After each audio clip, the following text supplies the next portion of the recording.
So, any additions or corrections? I didn't see any. Okay, all in favor of approving the minutes? Aye. Aye. And we have one abstention, is that correct? Yes, yep. Mr. Manis. Okay. Membership update. Stuart, after more than 14 years sitting in your favorite spot, most of those years, if I recall, is stepping down. And Stuart was incredibly gracious. He would have and could have stepped down a little earlier, and I said, can we get through this business in February and March? And he agreed to hang in there, so I really super appreciate it. I would like to read a letter of appreciation and ask that the committee support sending this. This is to you, Stuart. Thank you. I don't believe the conflict of interest laws would prevent you from voting on this motion. So, since there is no remuneration for this letter, but the gratitude that Humble me. that we extend to you. So I think that you're okay via the conflict of interest law. Dear Stuart, on behalf of the Community Preservation Committee, I would like to extend our deep appreciation for your more than 14 years of service as an at-large member. We are grateful for your contributions to the work of the CPC and your support for the range of CPA-eligible projects.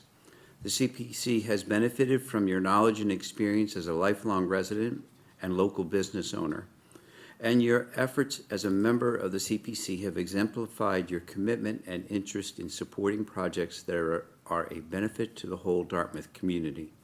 We thank you for your time and service to the town of Dartmouth as a member of the CPC. Thank you very much. We Really? could say much more, but you really need, professionally, one needs to be brief. But there's so much more that could be said.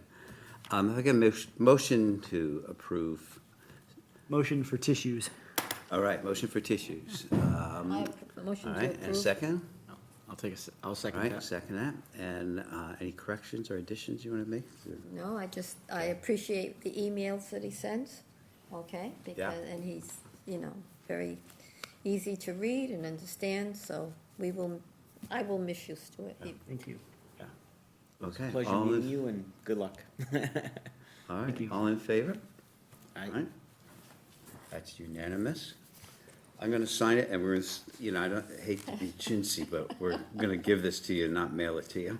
So, Penny can- Oh, that is and I'm kind of sorry about that. That is a little tacky. I can take it. Excellent. A copy is going to the select board and to Mr. McGinnis. I'll deliver it to you. Thank you. In regards to filling the at-large membership, I know there has been previous committee discussions and a conversation we had with some of the Agricultural Commission members. While we can't reserve a seat for the Agricultural Commission to have a representative on the CPC, we certainly said that if we had a at-large member vacancy, we would let them know, and if they had someone who was interested, let us know, because we would certainly like to endorse that candidate because they would bring the experience and interests of agricultural preservation and the agricultural community in Dartmouth. So indeed, Ms. Murray, who's on the Ag Commission, has submitted her interest in being an at-large member of the CPC, and on behalf of the committee, based on our previous conversation, I sent to the Select Board a letter endorsing their approving her. So that's just been in the last, I think, week or two, so I don't know if the Select Board's had an opportunity yet to act on it, but hopefully she will be approved, and we will see her at our April meeting. So that's our membership update. Invoices and correspondence, we have an invoice in the amount of $55. And this is related to legal services for the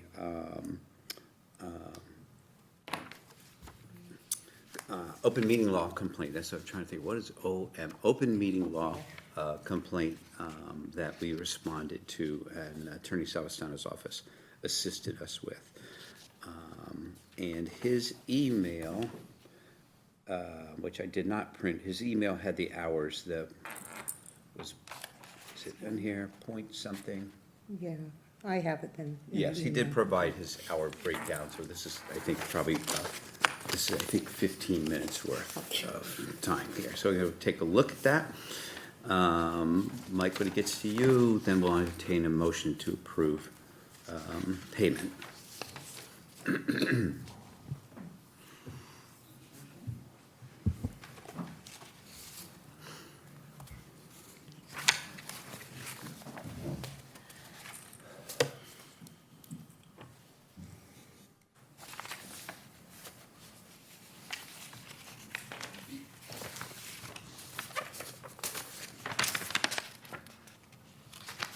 All right, I'll make a motion to approve invoice Yep, in the amount of, in the amount of $55. all right, very good. A second? Second. All right, any discussion? Okay, all in favor? Aye.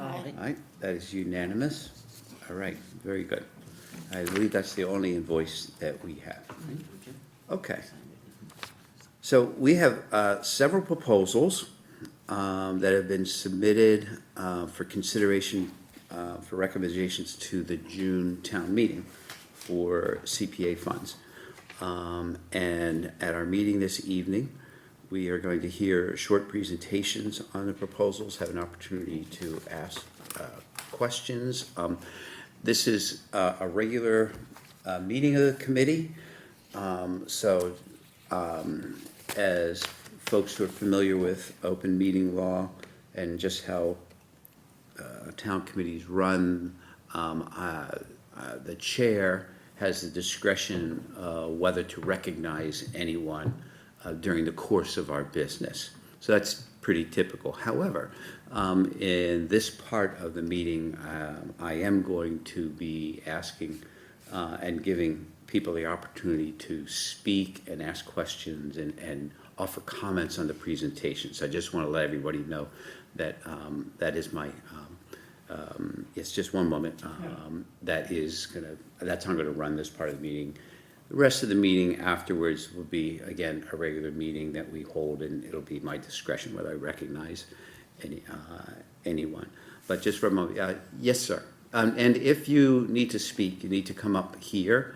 No, Well, you need to come up here, because these, I would suggest something right from here. Two of us can't hear everything you're saying. oh, okay.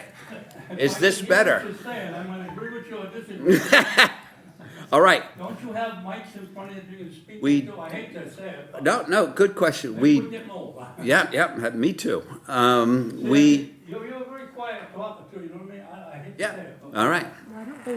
Why don't you gentlemen move up Move closer? up Move close, the chairs because closer. these microphones, do they project? No, I don't think so. I hear something. So just move your chair up by the, at the Little end bit. of this table. Well, it's nothing over yet. And, no, I think we do. How is this? Oh, that is, Now I can hear you. All right. Now I can understand. I always thought that these were just, you me know, too. I didn't know that. yeah. Okay, You're not the only one. Wow. all right, well, thank you. So, if any of us want to speak, move the microphone to your mouth. But move it away if you don't want everybody to hear every single thing that you're thinking. Okay. The DCTV recording will pick it up, so it's not like we're covering any comments, it's just for the speaker part of this room. Thank you.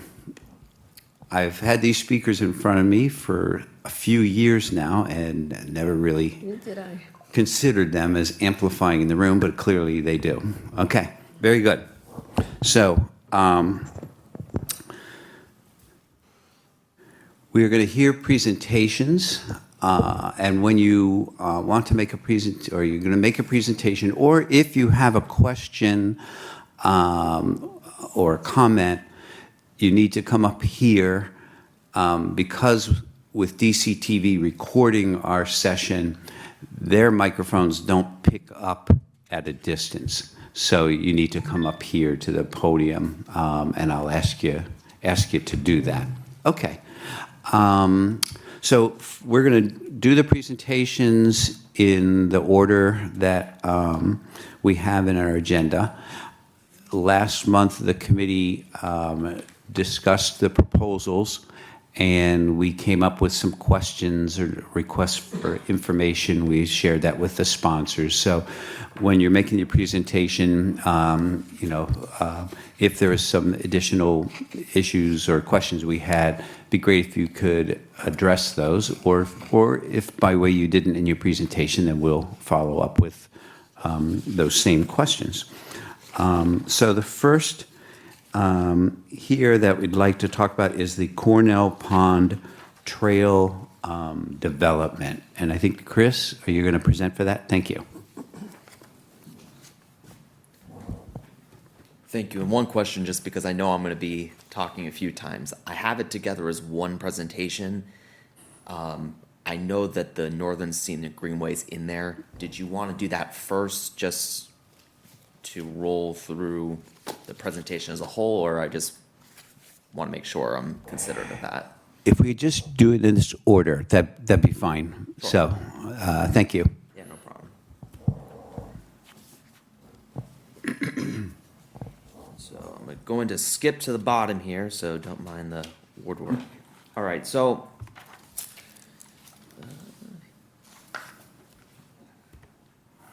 sorry, let me just. All right, we're in business. Thank you.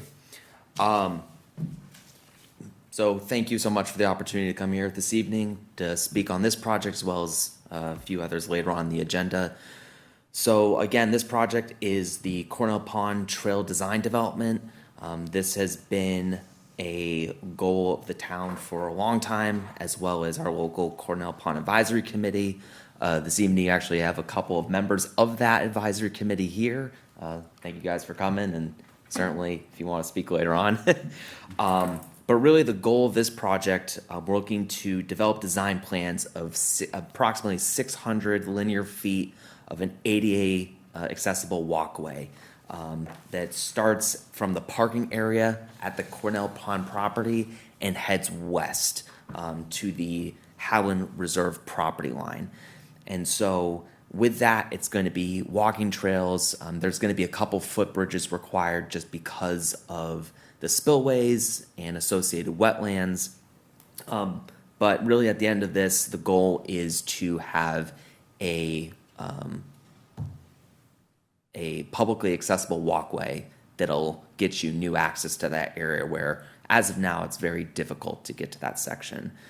So when we look at this project and how it aligns with the town's overall goals, there's several different areas within the master plan that really back up the need and the desire for this type of project. So connecting preserved lands with networks of walking and biking trails and sidewalks, keeping up with current grant programs to support open space and recreation, such as Mass Trails and CPC, which are the two funding sources proposed for this project. And lastly, identify opportunities to accommodate more passive recreation within our existing open spaces. So we really feel like this project checks all those boxes. And for this project, we're requesting $24,000 through CPC. The other $96,000 is pending an award decision from the Mass Trails program. So I know that there were some additional questions prior to this presentation that you had, so let me get those out, and we can also answer those as well this evening.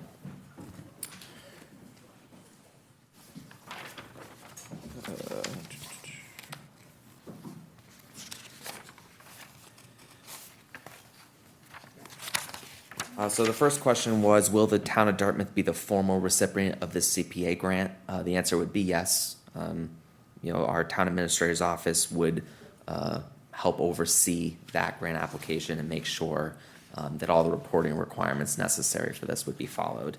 The second is the role and involvement of the Parks and Recreation Board in the project.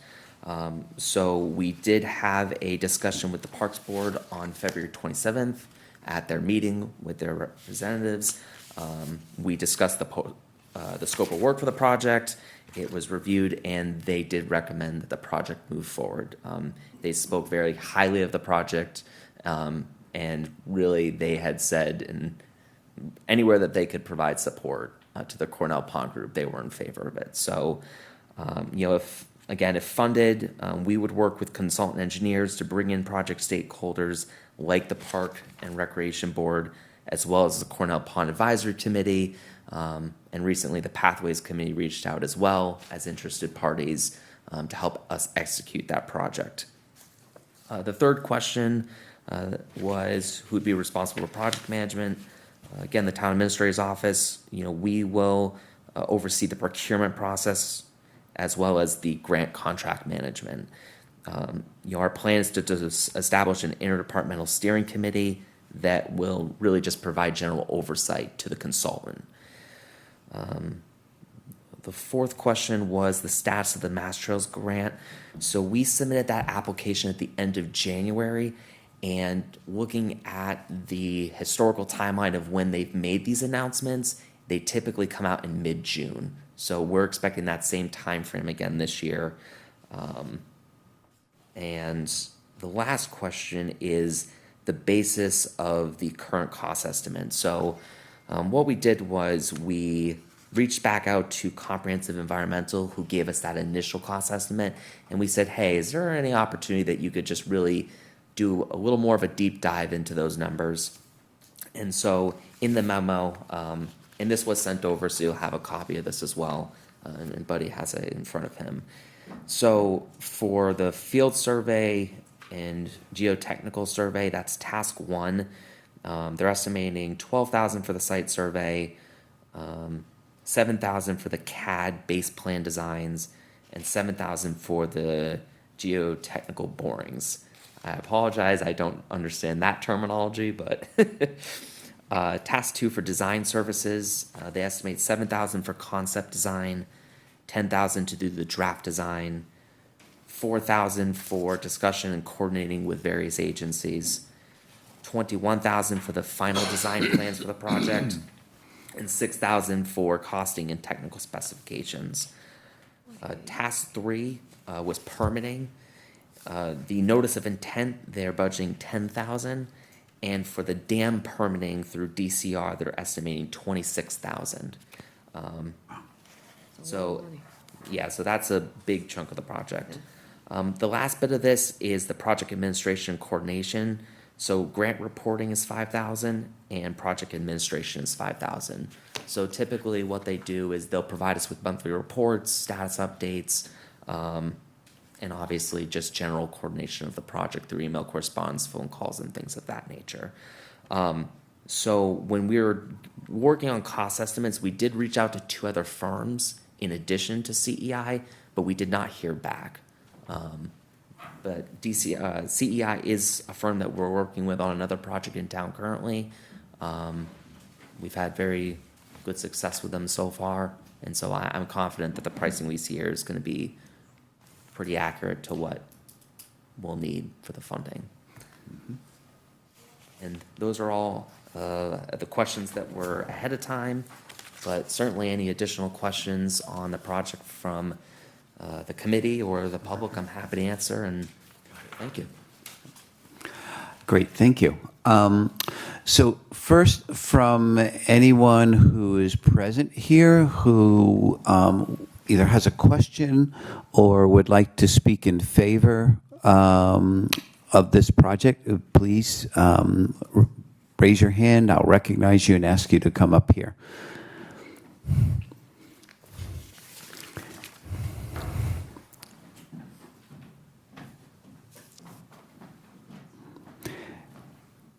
And helpful to first identify yourself? Again, that helps with the minutes and things like that.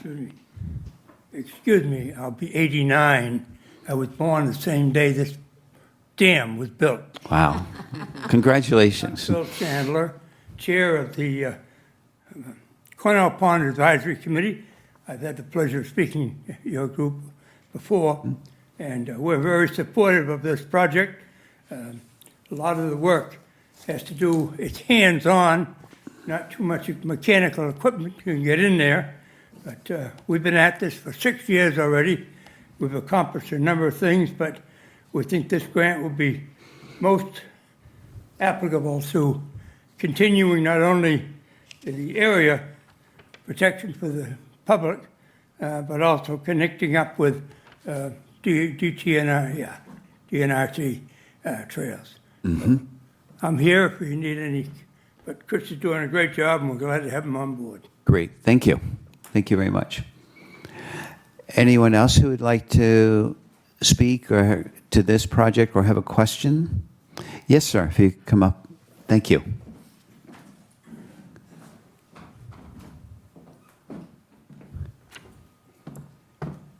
Good evening, Tom Yenna from Precinct 1 up that area, and I'm on a committee with Bill and other people. And 7 years, we've been trying to get all our findings together and present it to people here at the town and get something done. Pretty hard to do, try to get everybody together. And after being appointed by the select board, we thought we'd talk to them. But Park and Rec is owner of that land. That land was donated to the town of Dartmouth from the Bedford Rod and Gun Club.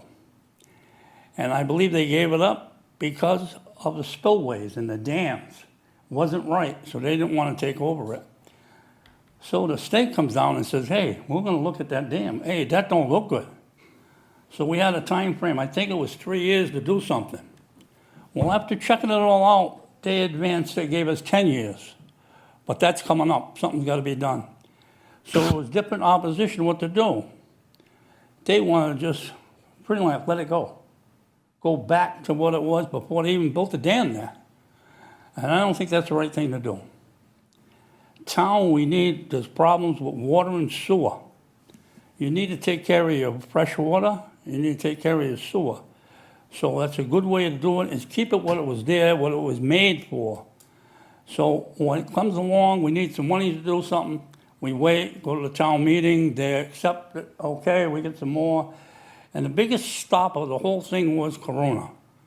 I think it was 2020, wasn't it? Everything fell apart. As far as I'm concerned, the whole town fell apart. You couldn't do nothing.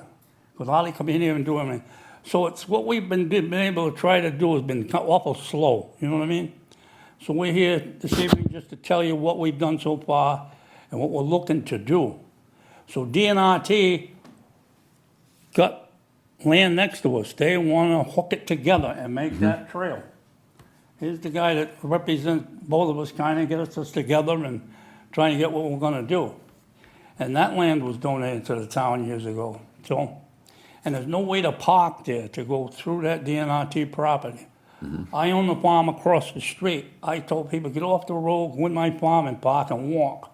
So if we hook the two together, and probably park there at the pond and be able to walk around, go fishing, camp or whatever. And another thing that I don't know if it's ever going to be able to do again is play sports, like hockey. When I was a kid, that used to freeze up enough you could have hockey on. Nothing wants to freeze no more. And it used to have ice taken off of there years ago. And there was an ice house there.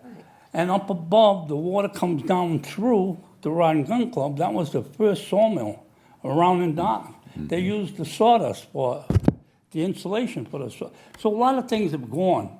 But what was been put together has been there for years and years and years, and they worry about maintenance of it now. So I think if we do some maintenance and put it together, get some money to do some of it, we can keep it the way it was. Hate like heck to give up fresh water. That goes down to Lake Nokichoke. they're in trouble with the water there with Ball River. Right. Because they pick up the water. Then all of a sudden, here comes Westport. That's the start of the Westport River. So here is all the water in Dartmouth, and it flows to different places. Everybody loves it. Well, let's take care of it where it comes from, us, in that area. You got another river here past Comanche, but that's the other one. So you got two that runs right through the whole town. So I'm very, very much in trying to help out whatever I can to do it. I've made 2 walkways so far. I installed one, and the second one has been a kind of a slow thing to do, but I got approval, now I think I'm gonna install it. So I got a sawmill, I go in the woods, I knock down a tree, I cut it up, I build it, all donated it. Come to town, hey, I'd like to put in, oh, wait a minute. So I've been going through, you know what, try to get permission. So I'm here this evening just to tell you what I've been through and our committee's been through, and we're not giving up.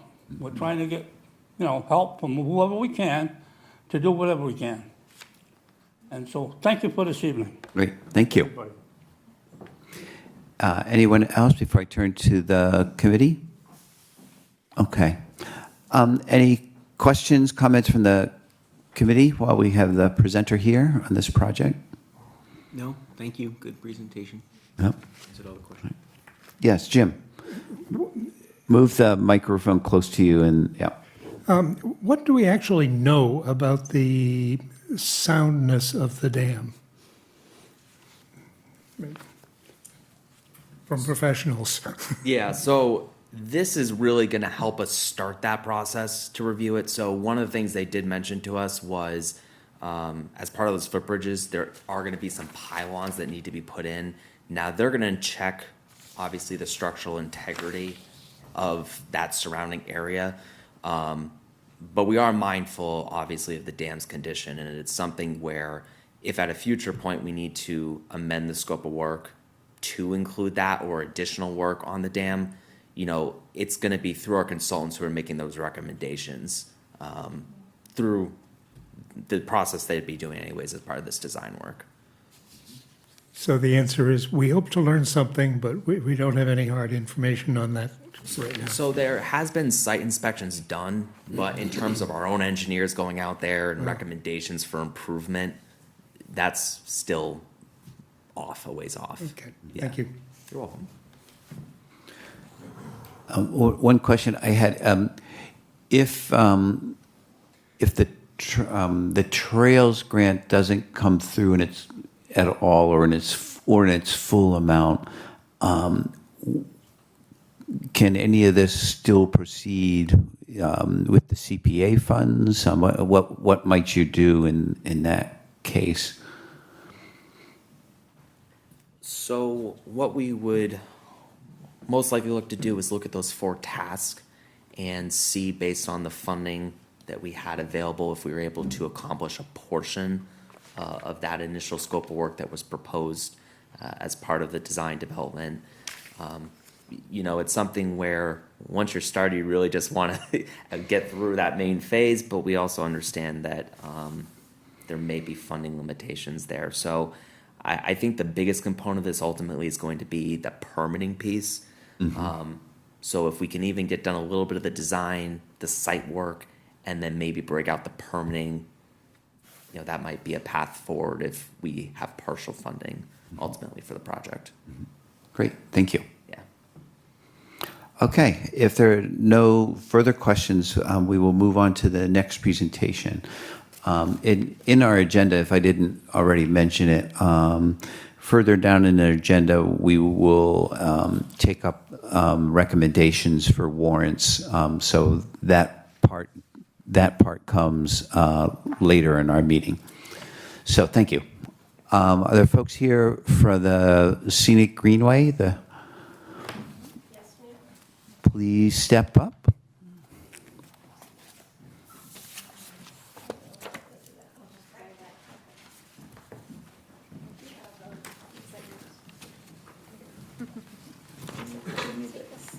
Did you need the HDMI cable? Does it take up for a new MacBook? I don't believe it does. It's just an HDMI. I don't know if I can send it to you. No, I should have brought We the have old these. computer. We have these lovely. I'll move this to the presentation side for you boards. guys, thanks. Yeah, thank-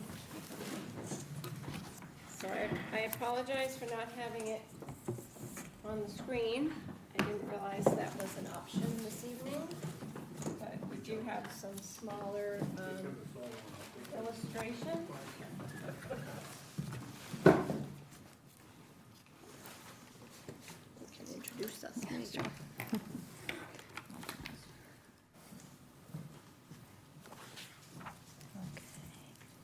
you Great, ready? yeah. Hi, I'm Sarah Labossiere. I'm the chairperson of the Dartmouth Pathways Committee, and I'm also a member of the South Coast Bikeway Alliance. This is Sandy Medeiros. She's the president of South Coast Bikeway Alliance and also a member of the DPC, so we work together. And she has some presentation boards that we can pass around if you like, and just may hold up to illustrate any particular points. So, I have your list of questions. I don't know if that's where you want me to start, or if you want me to review anything. I think it's helpful to just do an overview, because one of the things that's helpful is for the public and the people who watch the recording of the meeting, they'll have the benefit of that. Okay, thank you. So, the Dartmouth Pathways Committee is endeavoring to create a 5.4-mile segment of this Northern Scenic Greenway in Dartmouth.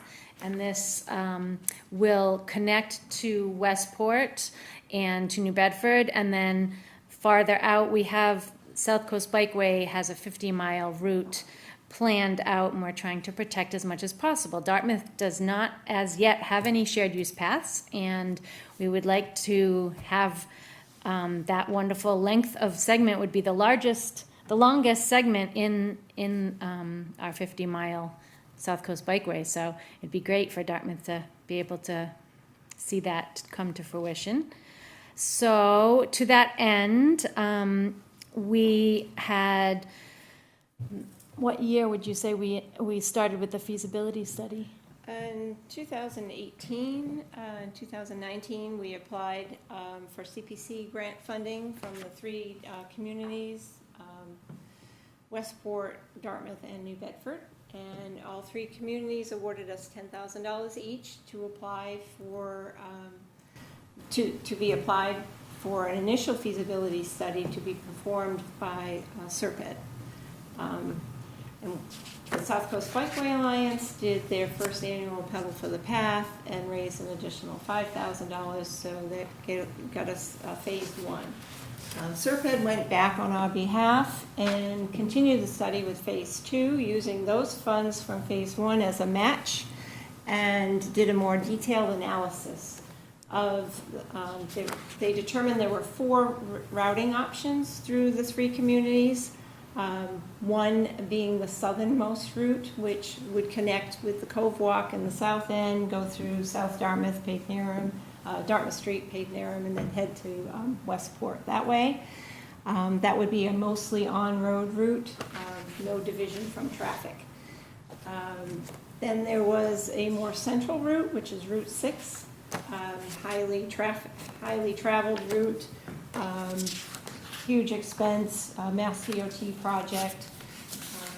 The third one was the rail line.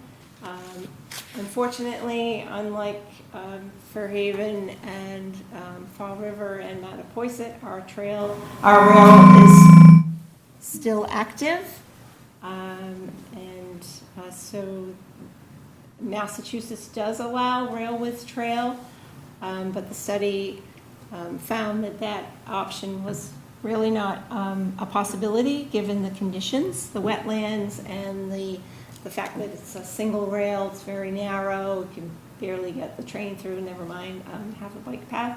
And then the fourth route, which was determined to be the most favorable route, is the Northern Scenic Greenway. And that would start in New Bedford, at Mount Pleasant and Turkland Hill, go behind the airport on Old Plainville Road, and then head into Dartmouth and the whole length of Old Fall River Road, and then connect with Westport at Sanford Road. A lot of detail was found in the study. Cost, connectivity. We are blessed with a lot of natural properties there. In fact, at one point, we considered going through the woods as well when we initially came up with the idea. But 5.4 mile path in the north end of Dartmouth would be a wonderful asset. It would connect to the underutilized Dartmouth Regional Parks and Trails property, several DNRT properties, conservation lands, and it could be used as a commuter corridor. People that live nearby could commute to work on Fons Corner Road. Others more ambitious could go to New Bedford for the train or the plane. The advent of e-bikes makes that even more doable for more people. We envision a shared use path. The feasibility study determined that a separate and divided shared use path is possible for the 5.4 miles. The big map. Yeah. So, existing conditions, we beyond the second feasibility study, it was recommended that we create some detailed concept drawings to show people like yourselves what it could look like and what is possible. So Serped provided detailed analysis, road widths, to a landscape architect firm that we hired with funds from Bay Coast Bank. With those funds, they created detailed concepts, 10 different locations from New Bedford through Westport. We have 4 here that represent Dartmouth. We asked that they put existing conditions up in the clouds here. These are real images of actual locations on your road in town.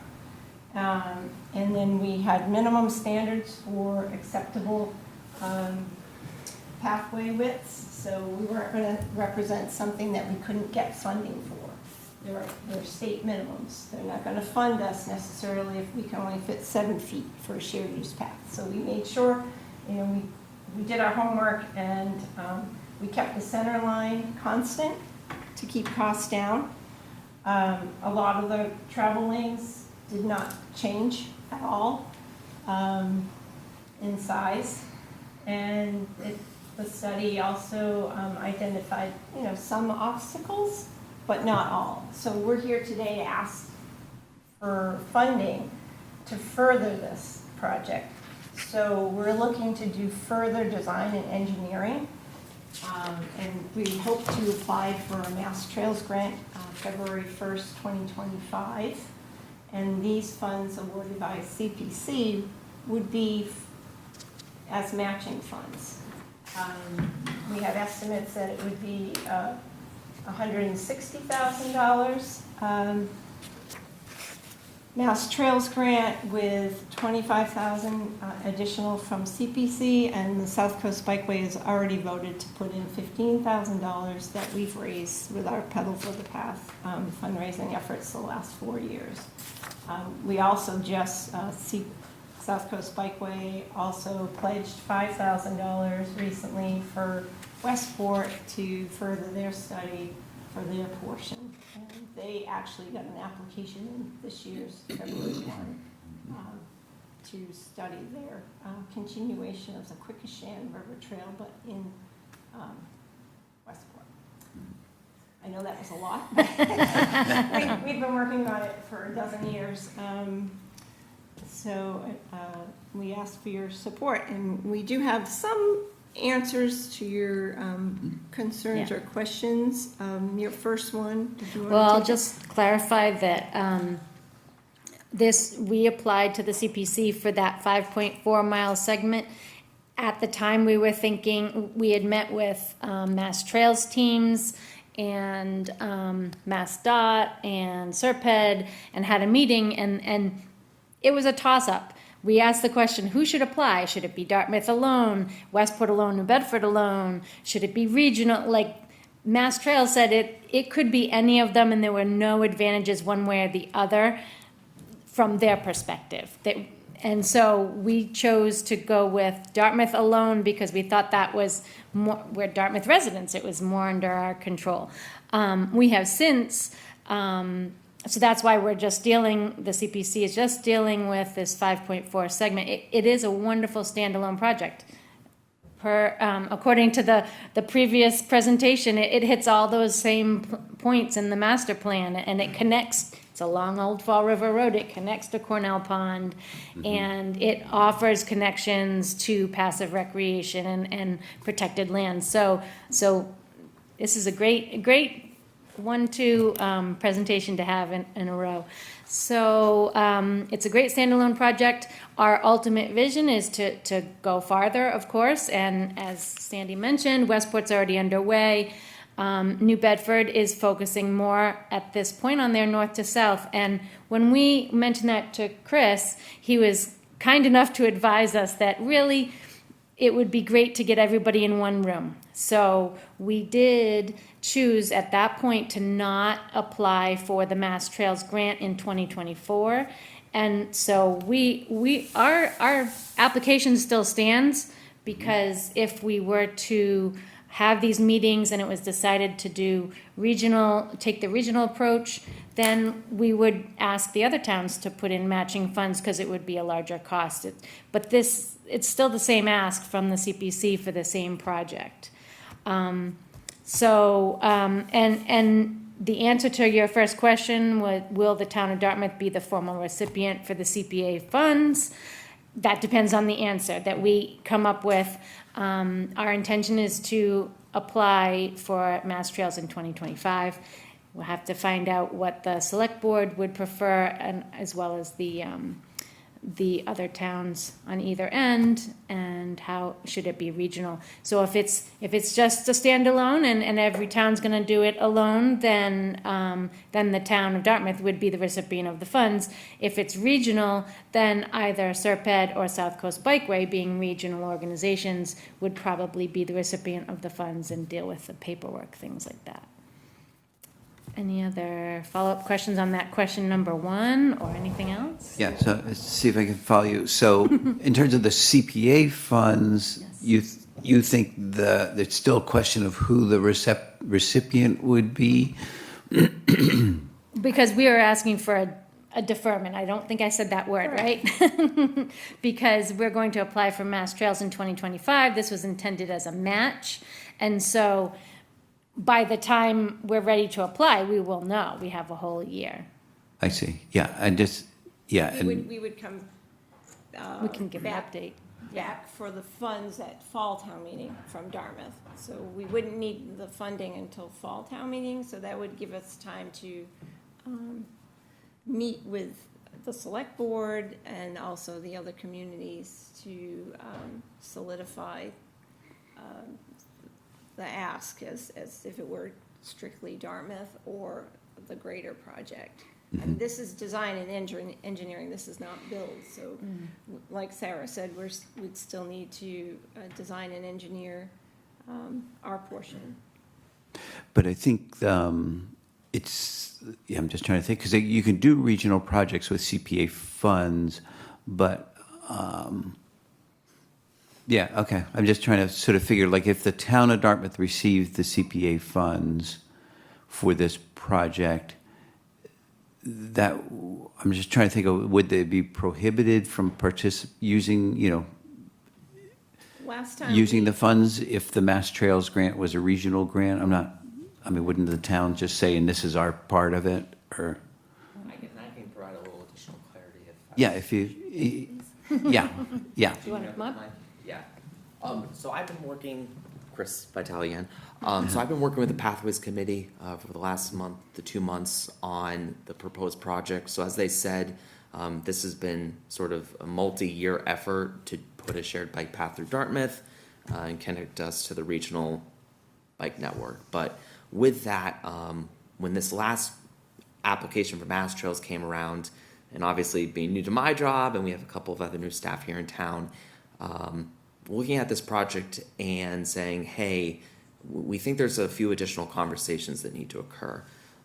One reason is, so that feasibility study that was done was through Serpide, but the primary lead behind that was the South Coast Bikeway Alliance. So the town funded it, but we, as the select board, still have to formally endorse that route. And in addition to that, the bigger component is, in addition to the Dartmouth segment, there's also our neighbors in New Bedford and Westport who have segments of their own that would need to be filled in if we want to truly have a regional bike network. Now, with that being said, our goal over the next few months in our discussions was, let's sit down, have those conversations. Let's have the presentation done to us, the select board, so they saw the results of that study that they spent a lot of time on, and really why they came to the decision in the Northern Greenway, and then get the formal endorsement.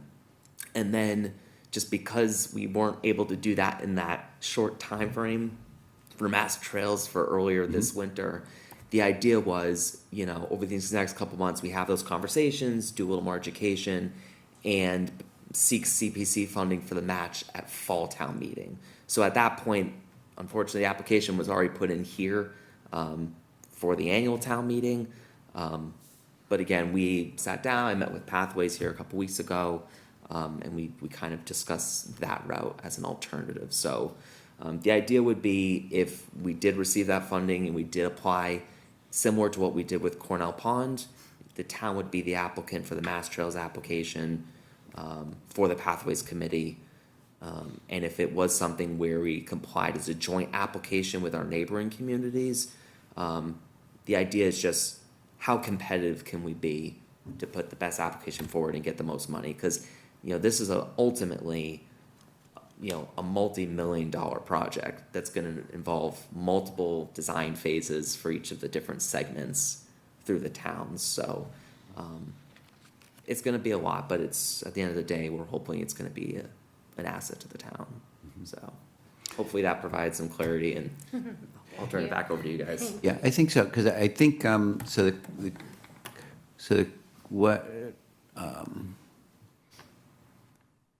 I'm just so we need not, so I guess maybe your preference is we would hold off any town warrant recommendations until the fall.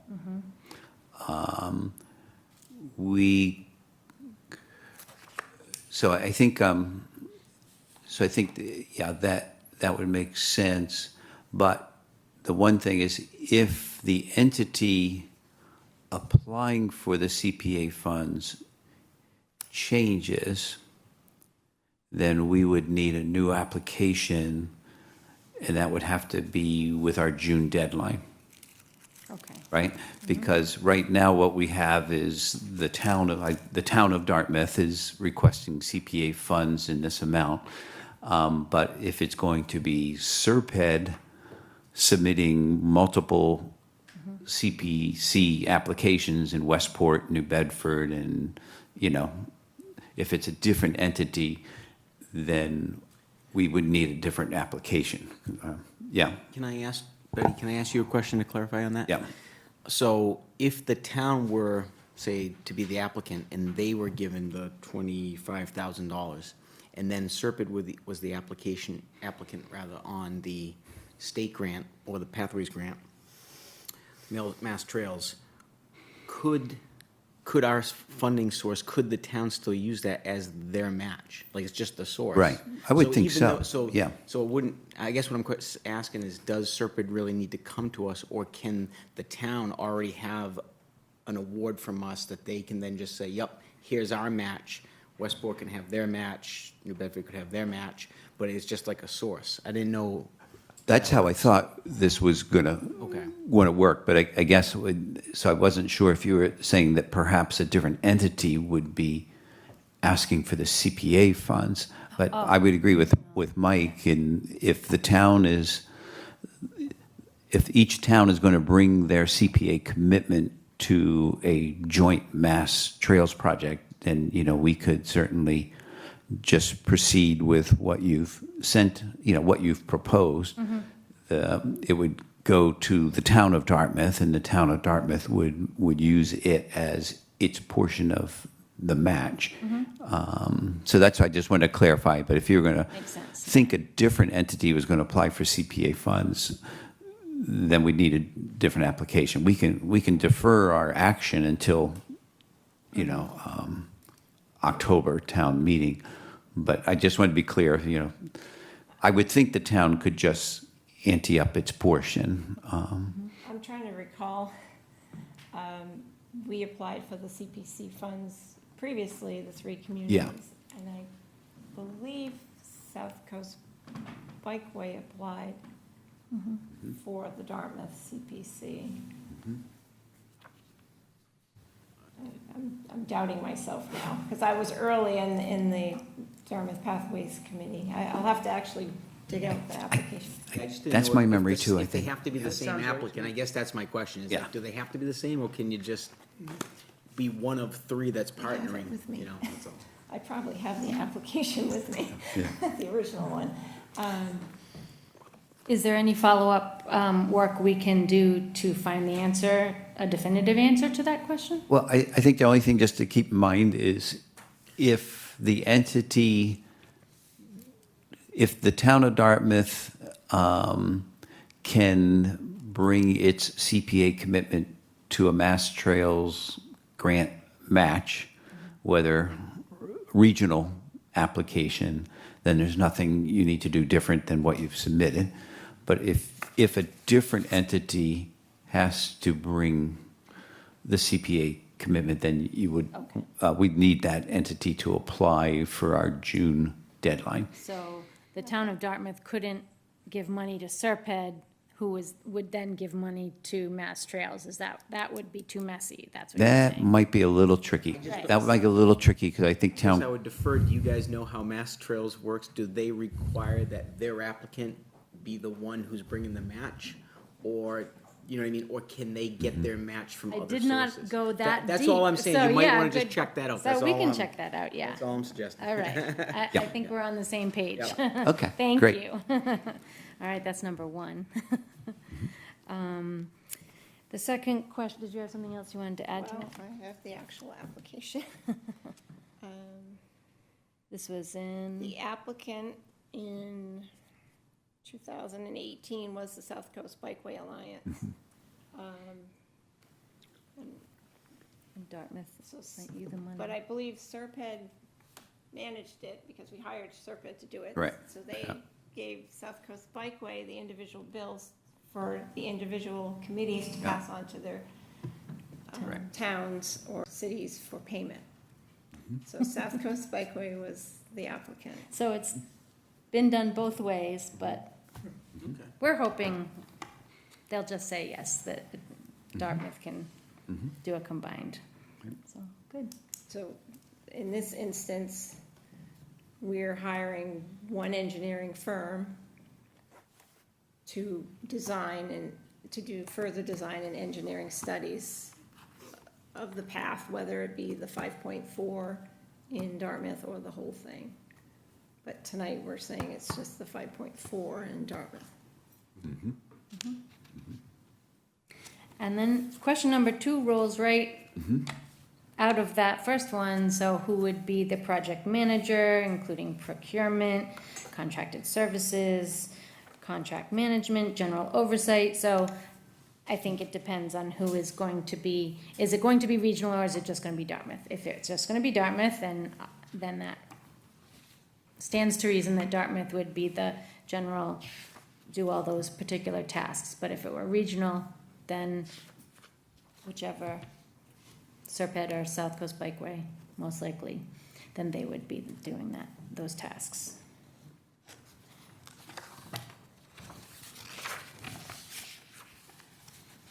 And I think the third one was just, and I think you've said it in your presentation, that this is for that segment that goes along Old Fall River Road. Yeah, Okay. we included those The other alternative options and- routes, just yeah, for okay. visualization, to Got it. show connectivity and such.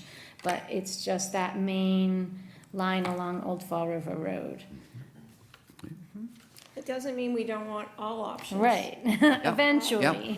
Mass DOT is committed to adding full bike and ped accommodations going forward to their projects. They've already studied a portion of Route 6 in Dartmouth, from Crossroads to the Westport town line. So there's already plans in the works there. And then further into Westport, they've done that as well, near White's, where this path will cross. So it will just take time. This particular location will be more scenic and especially more comfortable. People want to ride where they're comfortable.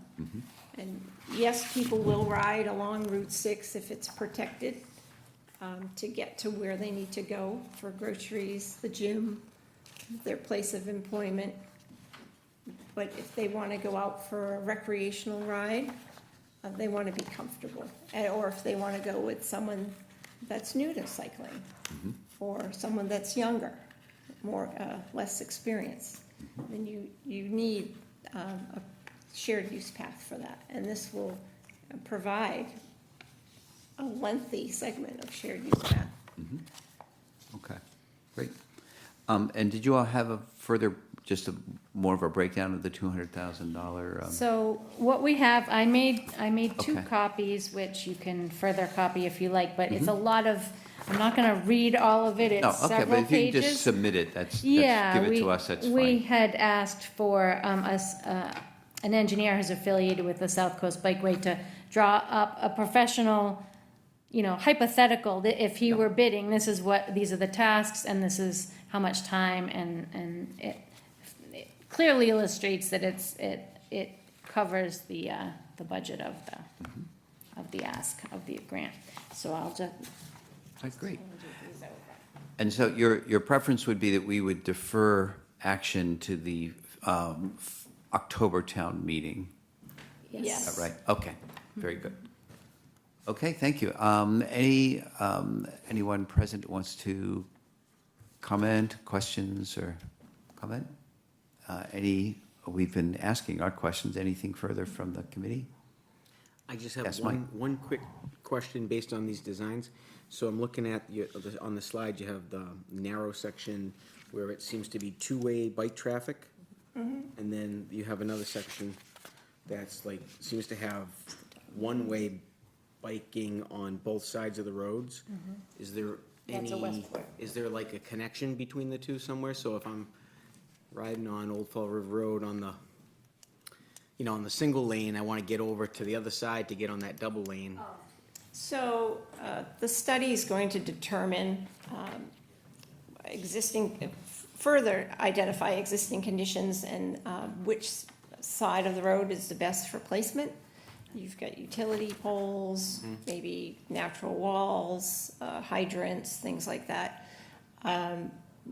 We showed a crossing where 195 entrance and exit ramps are. You wouldn't want to cross right in front there, so the preferred side would be opposite that. But at some point, it was recommended we return to the north side of the road. But that's what this further study would do. It would identify existing conditions and do a much more detailed analysis. They do a flyover when there's no leaves on the trees, and then they get down there, boots on the ground, and do more measurements, much more detailed than what we have.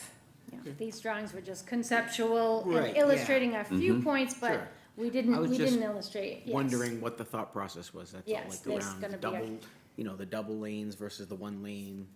There was one particular one with the bridge. So I think it crosses Shingle Island River. So if the bridge were changed in the future, then it would have a different arrangement of bike paths.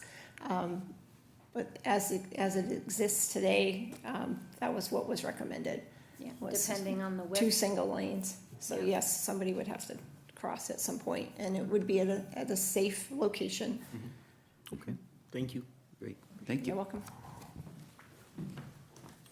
Okay, and next is the housing production plan, and I think Now, as you want to do your presentation, if it makes sense for you, that would be great. I had asked, on behalf of the committee, Chris, to give us a bit of an overview, particularly around the projects that are associated with the harbor area. Just another second for this to wake back up.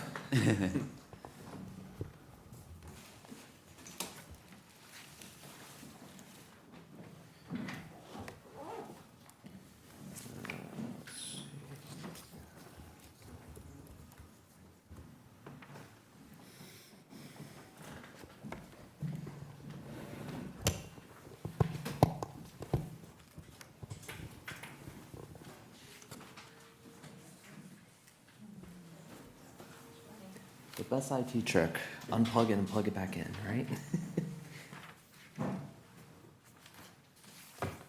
All right, so. Thank you all. Thank you. Thank you.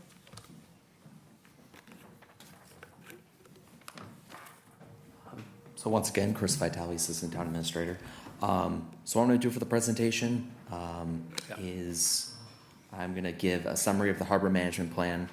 And then what we'll do is an overview of the prior projects that have been funded. So that includes the seawall design restoration project that we talked about at one of our recent meetings. And then the other one is the Dyes Landing Extension project.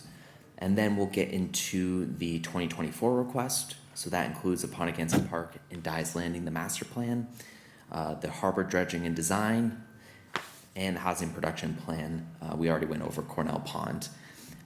And then what we'll do, similar to what I did in the last presentation, is I'll answer the questions that were asked prior to the meeting, and then I'll open up to questions from the committee and anyone here in attendance.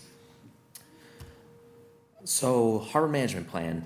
So the plan was developed to help the town better understand, protect, and enhance the economic, cultural, and natural resources around the harbor and the surrounding area. So, what this plan does is it really serves as a supplement and a complement to the town master plan, as well as our open space and recreation plan for harbor-related investment activities and analyses.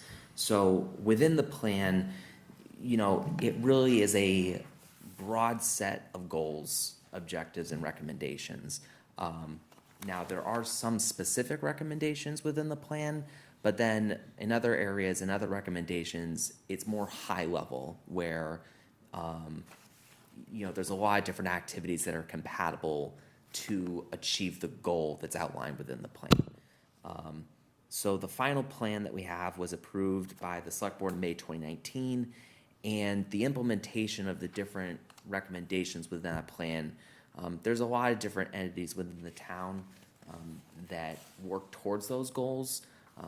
Within the general town offices, as well as our different boards. So we have representation, we have our harbor master here, we have Roger, who's on our implementation committee, waterways. And then the last point I want to mention is just its relation to the master plan again, is implement the harbor management plan's objectives related to related services and facility needs. So within the next couple slides, you're going to see how these things tie back to this plan and how they fold under it, if you will. So the seawall design restoration, this was a former project that we had been working on. The goal of that project was to complete the design engineering work required to repair and replace the seawall that serviced Pontiac Park and Dyes Landing. That project really was tied to the harbor management plan because it was taking measures to address vulnerable infrastructure, and it was encouraging the use of shoreline away to promote harbor activities, particularly in town-owned properties, which these are. That project was funded through CPC for just over $35,000. There was in-kind contributions as well locally, and then the other larger piece of the project was funded through a Mass CZM grant. So just to recap the activities, and we've talked about this previously, it focused on the perimeter of Dyes Landing and the park. We hired Sustainable Coastal Solutions to assist with offering those designs and getting the permitting through the necessary agencies. We went through the design process, and in the fall of 2022, we began holding the public presentations to our various bodies. So the Select Board and the Waterways Management Commission and the Board of Parks and Recreation. Now at the time, there was some discussion on the design itself, and really based on the feedback that was received at that time, the determination was made by our staff that revisions to our original scope of work would need to be done to account for the feedback that was received through that public presentation process.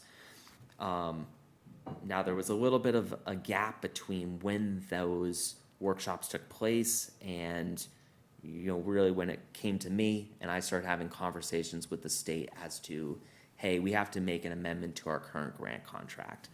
Now, at that point in time, the state said, they had a hard stop of June 30. And because of that, we said, what's our options here? And they said, your best bet is to close it out based on where you left off in the project.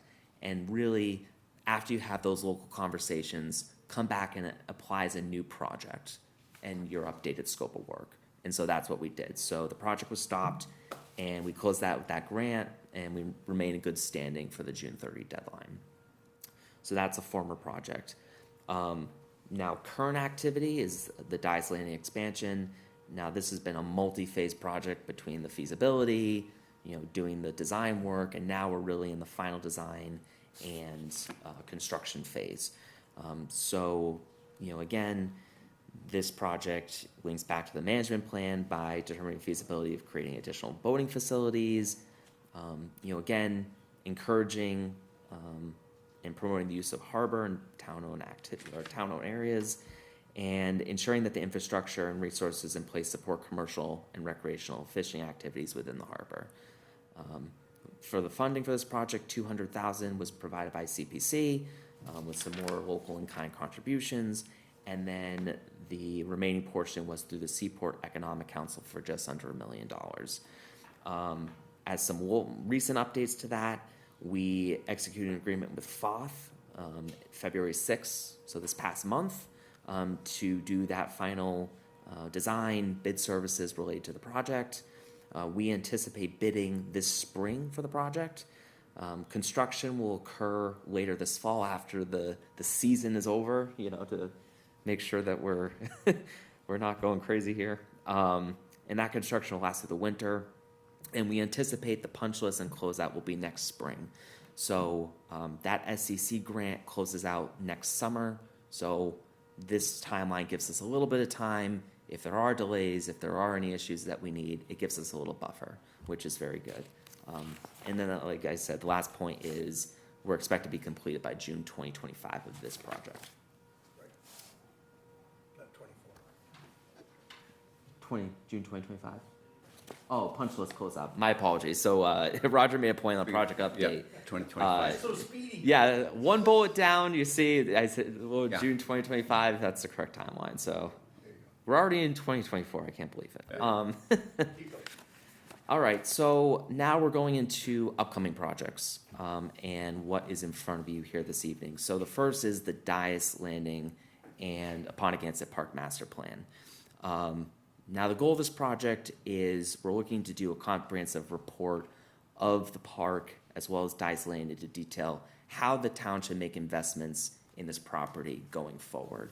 I think from our previous discussion, when we talk about the seawall, when we talk about the expansion, when we talk about a lot of these bigger investments that we're going to be making into that area, the harbor management plan and the master plan do a very good job of providing those high-level goals, but when it comes to the physical improvements or specific improvements, we want to make sure that we're all on the same page when we're looking at those. And also, even though these two areas of the landing or that point, for all intents and purposes operate independently, there are still shared needs that it's better that we're all in a room together, again, having those conversations when it comes to sea level rise, when it comes to parking, when it comes to emergency access. So again, this plan is going to really help build collaboration and cooperation between all of the key stakeholders within town. And how it ties to the harbor management plan, again, there's no direct bullet point that says develop a master plan for the site, but when you look at a lot of different bullet points, you know, I would argue that every single one of these bullet points, you know, would really be checked off through this process by completing this master plan. You know, again, taking measures to address vulnerable infrastructure, identifying existing and potential parking in the village, and quantifying the need for additional parking, developing techniques for protecting identified scenic locations, again, encouraging the use of the harbor shoreline to promote harbor uses and activities, consider management or protection of natural resources and development efforts, and establish an entity within town government fostering and facilitating coordination, cooperation, and communication. The request for this proposed project is $15,000 through CPC, and $60,000 has already been awarded by SEC. So that's the master plan. Next project is the harbor dredging design and permitting. With this goal, the goal is to assess the feasibility of dredging the harbor in Dartmouth to improve the safety, navigability, and accessibility of the harbor for various purposes, so recreational, transient, and our local boaters. It's identifying a couple different locations within the plan specifically, so promoting safe navigation of the harbor and determining the cause of the shallow waters and rectifying where feasible. Now, if you see behind me, you can kind of see a graph of the proposed area that the study focuses in on. It's this channel that you get right up to before you get to the causeway, up to where the Maritime Center is on the other side of the bridge.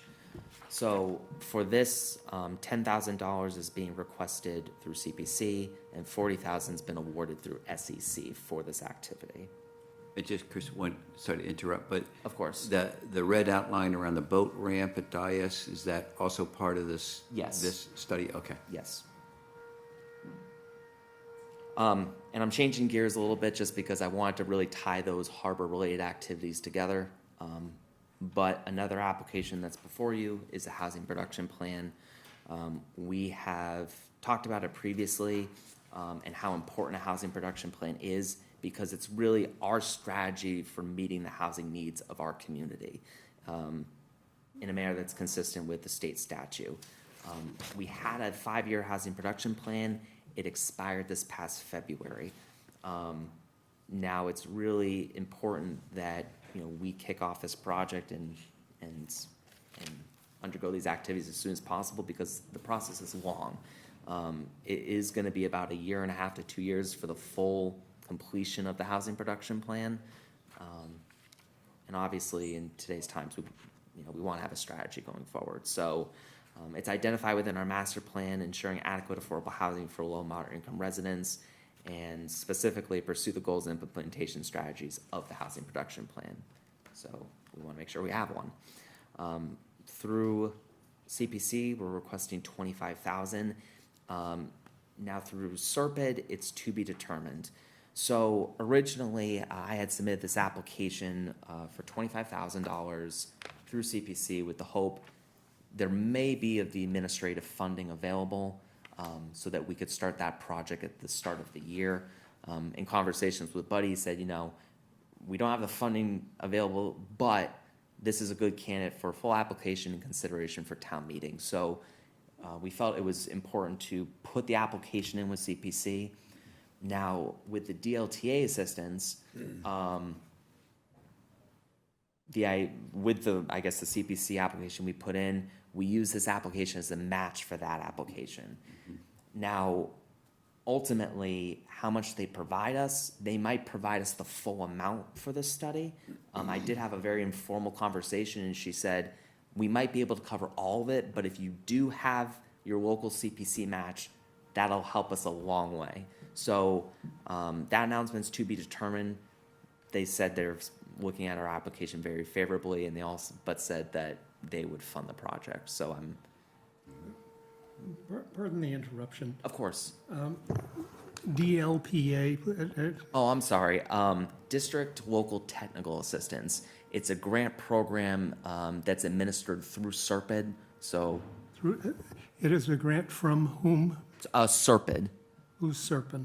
Serpent is our local regional planning entity. So, Is that a state agency? yeah, it's a state quasi agency. Part of what branch of the state government? Planning. Planning. Okay. Yeah, so, and we work with them on a lot of different studies and projects for the town. They provide us assistance. It saves us a lot of time when it comes to procurement because we don't have to go through the typical procurement process because they are a public entity. And they do have a lot of expertise when it comes to these type of planning documents. So, for the purpose of this project, and we'll go over this later when we get to the question section. The full cost of this study is about $45,000, and I'll kind of tell you the differences between those different tiers of housing production plans in the next section of the presentation, which is right now. So let me get that out for us. So I'm going to start with the housing production plan. I'll work backwards just because that's fresh on the mind.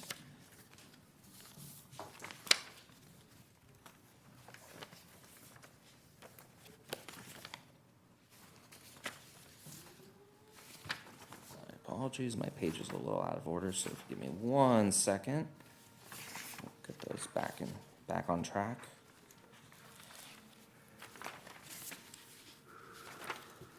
So the first question is, there seems to be a discrepancy on the application with the CPA funding request. Please confirm if it's $25,000 or $44,690. So this request was for $25,000. The second question is, what is the impact on the project if the third-party fund is not approved? So actually on the table right there, and I can hand those sheets out, there is a breakdown between a tier 1 housing production plan and a tier 3 housing production plan.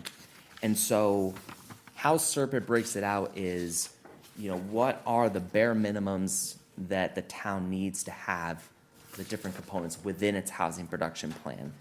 That's a tier 1.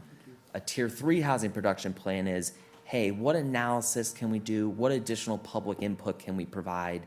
And that's the cost differential, and that's the tier 3. Now, we've just gone through a global pandemic, looking at our existing housing production plan, what was proposed versus what was implemented, there was a little bit of a gap.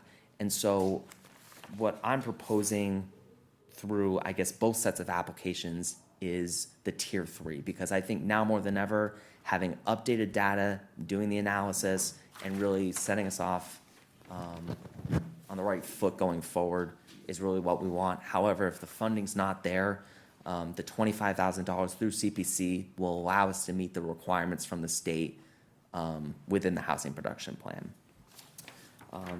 And that breakdown's there, as you can kind of see the different check marks, and I'm happy to provide any additional information on the differences after this meeting through email. So the next set of questions here. Oh, my apology. I think those were the only questions with regards to the housing production plan. Yes, let me just pause for a sec there. Of course. If there are any questions or comments from folks who are present, or the committee, any further questions or comments on the production plan? Yeah, Mike. Thank you, Chris, thank you. So question I have is, so on the match though, for that, is that match, does that come from Serpent, or where does that source of those funds come from? Is it a grant that they go after? The 44,690, the difference between the total and the, oh wait, that is the total. No, the 19,690 rather. So what I did was, through the Serpent grant, Yeah. I put in for the full amount. Now, Yeah, 3? for the tier 3 through Serpent. Now, in the past, there's been scenarios where they fully funded the application or partially funded. Now, I had a conversation with them, and they said, we're looking at your application, it's very competitive, we can't give you the decision right now, but with that said, if you have a little bit of a match, that's gonna help you to do the full tier 3 study. Okay. So without having the exact dollar amounts, again, if they gave us the bare minimum of the 19,000 and change, or that breakdown you just mentioned, that will allow us to do the tier 3. If they provide us more, we could also take a look at different components of the tier 3. If we want to have additional engagement sessions, we could work with Serpent to really customize how in-depth we want the housing production plan to be, which is good. Good. Any other questions? All right. Very good. All right. I'm going to go back to the Apponeganset Park and Dice Landing Master Plan. The first question was, will the town of Dartmouth be the formal recipient of the CPA funds? The answer is yes, we will. Second question is, what's the role and involvement of the Board of Parks and Recreation and Waterways Management Commission on the project? As key project stakeholders, it is essential that both these town entities are included in the various stages of the project, and ultimately it'll better inform the plan's development. In 2023, this proposed project was referenced as part of the memorandum of agreement between the Select Board and the Board of Parks and Recreation for that project. So this was something that, again, we started having conversations about between those two executive boards back last fall. But a formal discussion was held with the Park Board on the 27th of this past month, where we went through the scope of work proposed, which I've broken out for you below, and I'll read it. It's in the memo. And they asked questions, and ultimately they approved of the application moving forward. They made a recommendation on that. Similarly, this project's also been discussed and endorsed by the Waterways Management Commissions at their prior meetings, and you do have our harbor master and representatives from that board here who could speak to that. The proposed scope of work includes stakeholder interviews, public input sessions, and a final public presentation of the report. And really through this process, it is, again, our goal to just have a uniform plan for the landing between those different town entities. So we're all working out the same playbook. The next question on that is, who's responsible for project management? It includes procurement process for contracted services, contract management, and general oversight. So the town administrator's office will oversee the procurement process for the contracted services and grant contract management. The town administrator's office will establish an interdepartmental steering committee, which includes representatives from all the applicable boards and departments. And with that, we'd also work through our town staff to keep our boards informed of progress and, present at those board meetings if necessary at any point in time. How does the proposed master plan differ from the harbor management plan? I talked about it a little bit earlier, but the harbor management plan is high-level, broader goals. This plan that's being proposed is more in-depth and site-specific, looking at that specific site and giving us really a roadmap of how we're going to make investments there in the future, whether it's infrastructure, whether it's potential programming ideas. We're going to really try and take a look at that whole package. The last bit is question 5. Please provide a general breakdown of the proposed $75,000. So when we have done planning projects like this, they usually come in lump sum. Now, what I've done, just again to provide a little more detail to CPC, is I've kind of expanded on each of those sections and what are the components that would be included of as part of that $75,000 master plan. So task 1, existing conditions. We conduct a site visit to assess the current park and Dice Landing area, and we look at the programs offered there as well as events that are held there throughout the year. Section 2 is stakeholder interviews and public engagement. That would include a project kickoff meeting, project coordination meetings, stakeholder interviews, public input sessions, and attendance at all applicable public meetings. The next is research and analysis. So as part of this plan, we would want our consultant to look at our existing strategic planning documents, so the master plan, the open space and rec plan, the harbor management plan. And in addition to that, we'd also want them to look outside Dartmouth at our comparable communities. And with properties like this and assets that they have, what are they doing with their sites to make sure that we're being mindful of what's out there. The next phase, conceptual plan and cost estimation services. So we look to prepare a concept plan for the property based on the input. And when we're talking about proposed activities or investments, tying some dollars. Now, obviously, additional cost estimation will need to be done later on if we were to go through with the project, but it gives us a baseline for, hey, what should we be looking for as part of our annual capital plan, or what should we be mindful of, or what's been expressed as a priority, and at least having a starting point for future projects that we could potentially put in for. The last piece is the draft and final report. So through all these phases, compiling all that project information and coming up with some recommendations based on the input that was received, giving the town the opportunity to look at that, make revisions, and ultimately publish the final report for the town's purposes.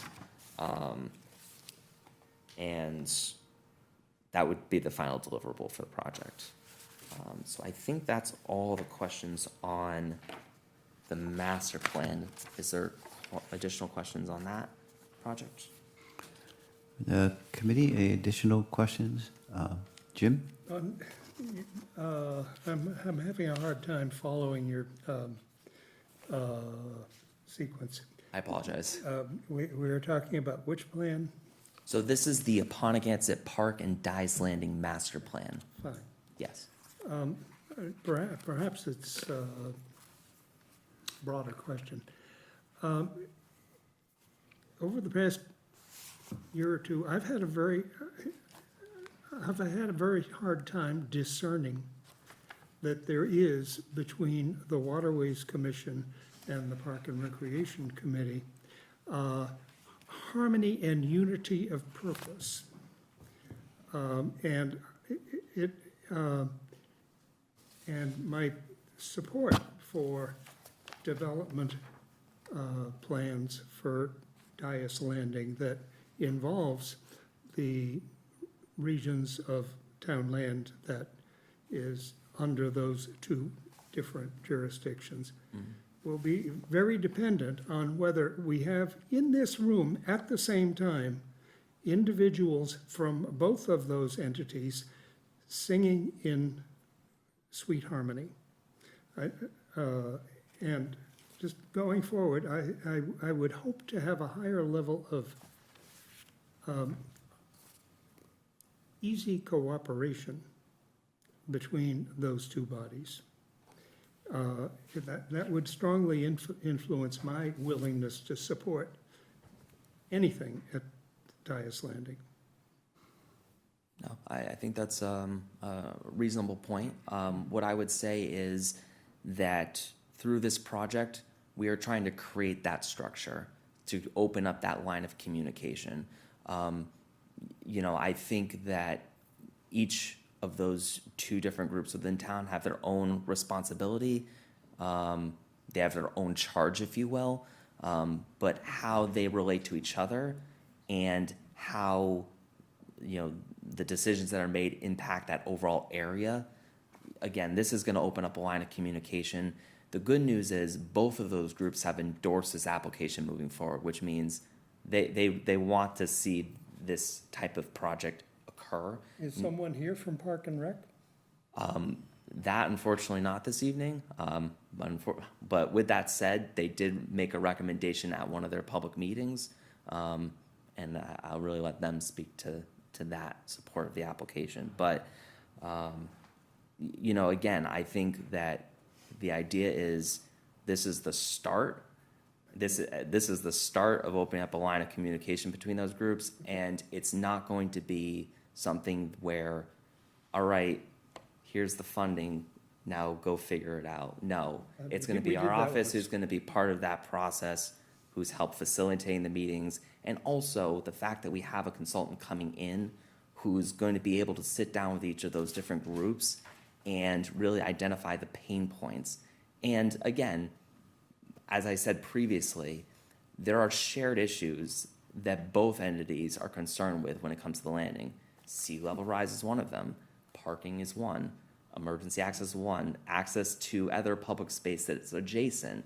is another shared issue. So there is common ground, and again, is it gonna happen overnight? No. But this, as being proposed, I think it's a very good project and essential when we're talking about future investments down there. And I would say that this concept for this project comes directly as a result of past attempts to make improvements down at the landing and Pondegansa Park that unfortunately did not materialize. It sounds like it might actually help build consensus. Well, I mean, my support would be contingent on evidence of that consensus. So,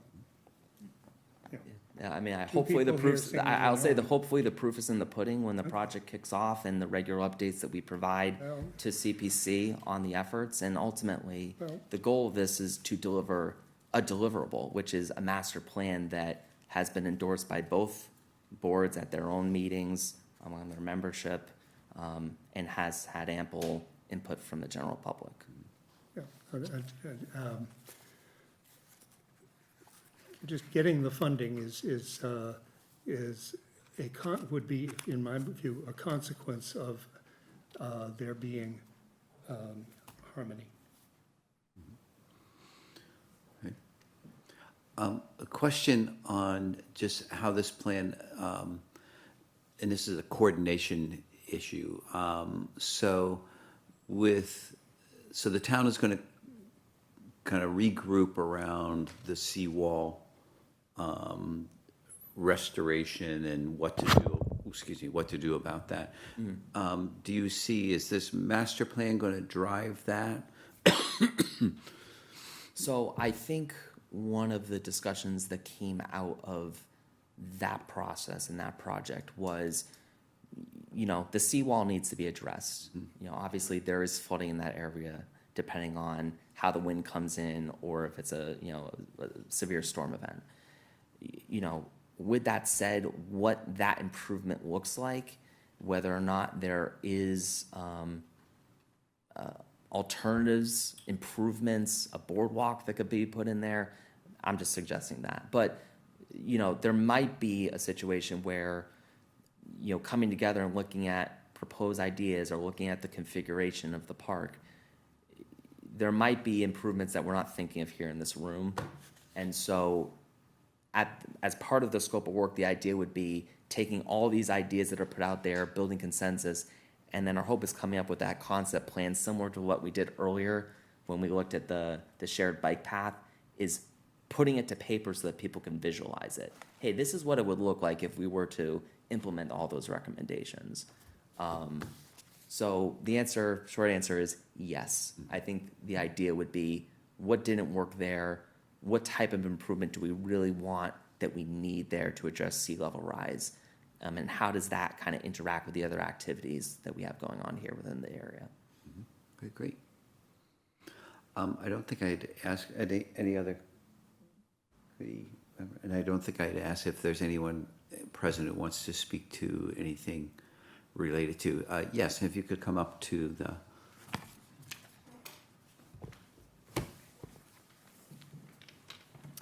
Good evening. My name is Margot Moore. I actually thought I was only coming as Roger's chauffeur tonight. I'm a town meeting member for District 8, and I've been a town meeting member for, I think, almost 2 decades now. Prior to that, I used to work as a correspondent for, I worked for the Chronicle, I worked for the Fall River Herald. I've sat around and listened to an awful lot of meetings and a lot of all of these type of things. And recently I cleaned out my box of clips, managed to get it down to like a little folder. And as I looked through it, looking at things going back to 1993, it was like, OMG, the narrative never changes. The same people still like each other. The same people still have their knives out for each other. And it just doesn't really change. However, things have moved forward. I would say I've seen lots of improvements in Dartmouth. And I would say that when you're considering a plan for the shared land of the Apponeganset Park and Dias Landing, don't think about, the committees change, people come and go, they're not the same. But if you go by there on a summer day, you will always see children frolicking, having a good time. If you go by on the night of the music festival, people from all over town, north, south, they all come together. They're having a great time.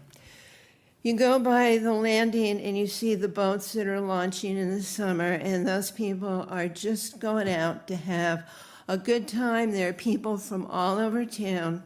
Most of the boaters in town do it on a shoestring. And it really means a lot to those people, their summer recreation. I would say from the border of North Dartmouth all the way down to the harbor, that is one of the things that I think the people of Dartmouth treasure. And anything that you can do to move that forward and make it better for the next generation, I just think would be amazing. Thank you. All right, thank you. Thank you. Any other questions or comments on the master plan and the Apponeganset and Dias Landing? Okay, great. Thank you. And then last one, and then I know I've taken up way too much time here. The harbor dredging design and permitting. So just going through those questions that were asked beforehand. Will the town of Dartmouth be the formal recipient? Yes. What is the role and involvement of the Waterways Management Commission in the project? The commission is key stakeholders in the project, and again, representation here this evening.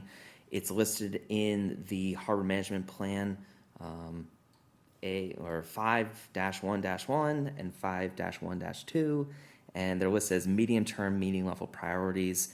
And really, the harbor master works with the waterways management, keeping them updated regularly on initiatives. Who's responsible for project management? This is question 3, I apologize. Who's responsible for project management, which includes procurement for the contracted services, contract management, and general oversight. The town administrator's office works in conjunction with the harbor master to oversee the contracted service and the grant contract management. And really, when it comes to general oversight, that's left to the harbor master. Question 4 is the status of the Seaport Economic Council grant request and the deadline for the local commitment. So the town was awarded $40,000 for this project through the Seaport Economic Council. The contract was actually finalized this past year in the summer. And the deadline for the match commitment is, for the decision, is June 30th of this year. So we would have that time prior to when town meeting typically takes place. The last question is, please provide additional detail on the overall objective for dredging the harbor. What's the current depth of the channel and other areas that may be targeted for dredging? What is the desired depth? And I'm not overly technical, but I did reach out to the consultant who prepared the proposal, and he was able to expand on it a little bit further. And what he said was the overall objective is to establish and permit a navigable dredge channel based on historic natural channel that begins at the Payneham Harbor Bridge and leads southward towards Buzzards Bay between the mooring fields to the east and west. 2 shoals reduce the current depth to approximately negative 6.5 feet, and the targeted depth that's going to be analyzed is negative 8 feet plus 1 foot of allowable over dredge. As part of the feasibility study, they also are going to be looking at deeper dredge depths of negative 10 and negative 12 feet. And I'll open up to any additional questions on that. Great. First, from folks who are present, any questions or any comments regarding the dredging project? Okay, from the committee? I might ask one question. Of course. What's the largest boat that's ever gone through there? What is the?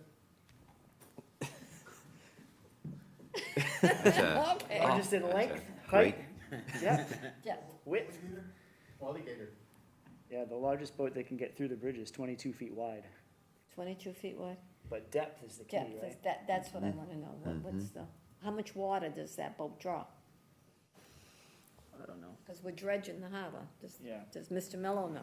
Yeah, I mean, No, please. Seaport Economic Council has gotten involved because of the economics of it. First of all, I'm Steve Mello, harbor master. I find myself. There are certain vessels that draw 7 feet that can no longer use our harbor. They can't be launched at the landing because the 7-foot depth is pretty much the edge, I think. And there are boats that are deeper than that that don't come here anymore. They don't get to use South Wharf and spend their money here. They don't get to come and visit because of shoaling, which is basically sediment goes along the causeway to the east. It hits the open part of the bridge and gets blasted out with the ebbing tide. It goes out to about the first red nun where the velocity through the bridge allows it to build up. So we have what we call a hump in the middle of the channel before you get to the fuel dock. So we're not selling fuel as a town to larger vessels. And that's where Seaport Economic brings it in. They want to bring back that economy. And some of you may remember the New York Yacht Club of decades ago. Those boats, when they visit, they anchor outside the harbor. They don't come in. They don't get repairs or services at a local facility. So we're trying to restore it back to the tradition, which the dredging allows for. We'd love to go to 20, 30 feet, but that's not feasible, and that's not going to be allowable. But How many feet will you be able to go down with this dredging? this study will tell us that. We're hoping to get to the 10-foot, 12-foot would be ideal. We need to be more than 8. Okay. So, but what the feasibility tells us is, first of all, what is down there?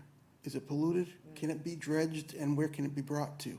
Because you've got to move it someplace, and that is based on what's in the soil, if you will. Thank you. So can I ask you a question? Yeah, if you could come up here with DCTV, yeah. Thank you. My question, again, I'm not a Stanley Mickelson Select Board, but I'm here as Stanley Mickelson, Yes. Dartmouth resident. Yes, thank you. That'd be clear. So understanding all of this, I know there's ebb and flow. So if, in fact, you're going to dredge 12 feet, how long is it going to take to get back to 8 feet? And can that happen? And what do we do to stop it? Great Again, question. if that's not a good question, No, I'm no, sorry. that is a great question. It has taken decades, maybe 100 years to get where it is now. We're looking, and part of this study is going to be, where's this coming from? And how do we stop it from coming?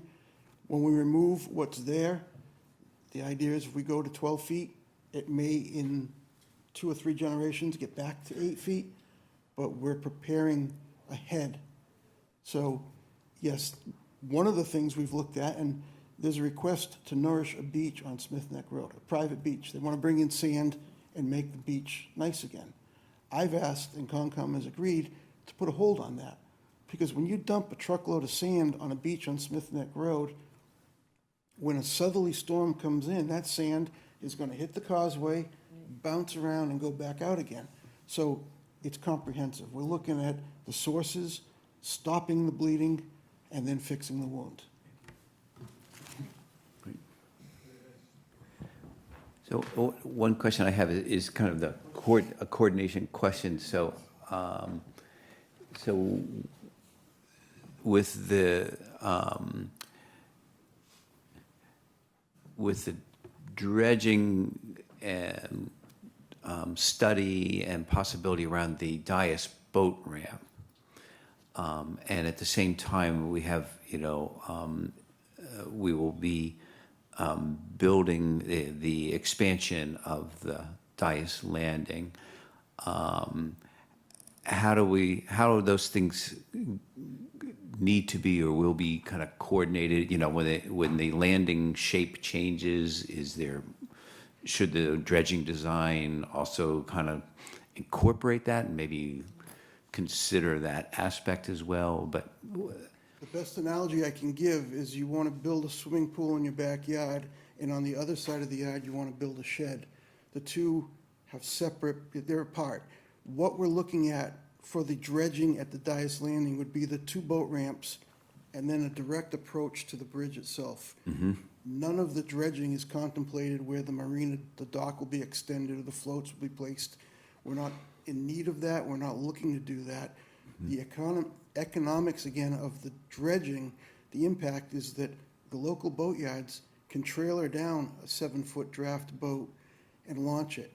Not just do they get paid to launch it, but now they store that for the winter. They do the service work on that boat. Their employees who are getting paid to work on that 7 or 8 foot draft boat go to lunch in Dartmouth. They spend their money here. And the direct route from the boat ramp to the bridge and out of the harbor is what we're looking at. The marina is that shed off to the side. okay, great, thank you. Any further questions? Okay, I think the last thing we have then is just the dinghy storage, and just, that could be a very brief, a brief thing, right? I'll turn it Okay. over to them. Thank you all so much. All right, thank you, Chris. Thank you, Very, Chris. very much. Appreciate the Very well giving done. us the big picture. As a quick preliminary to a quick presentation on the dinghy rack, the Harmony. This committee requested a memorandum of understanding between the town, who officially owns the Dias Landing, not Waterways, and the Park Department. The Park Department initially requested and left a blank line percentage of the revenue generated by the Dias Landing to supplement. My offer in my conversation between the town administrator and the park superintendent was that number be 100. I offered them 100% of the revenue. They just need to run it.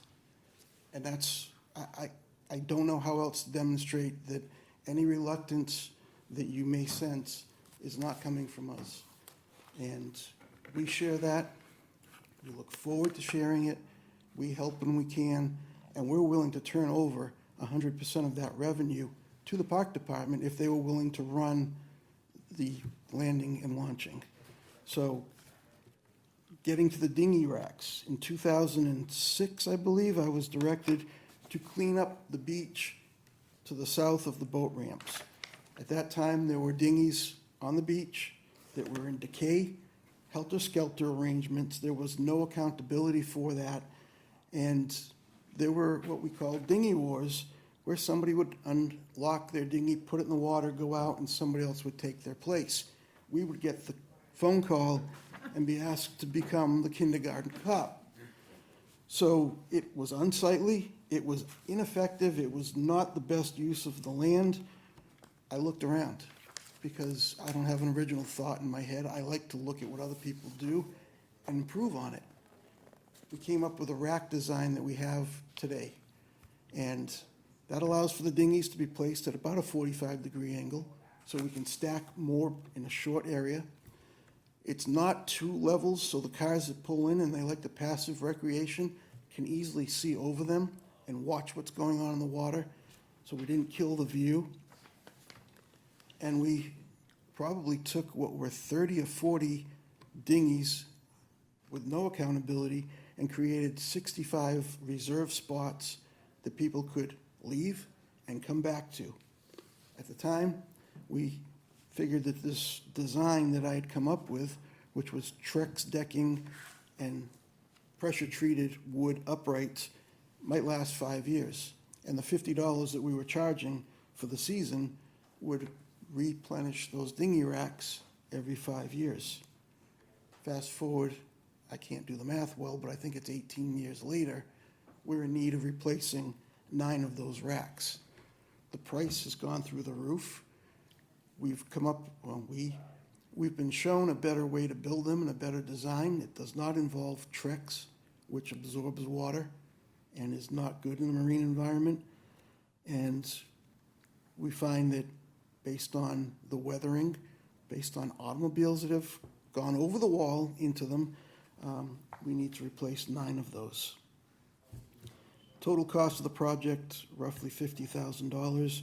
We're seeking $9,000 from Community Preservation in a match to a Seaport Economic Council, or SEC, grant. They have been very kind to the town.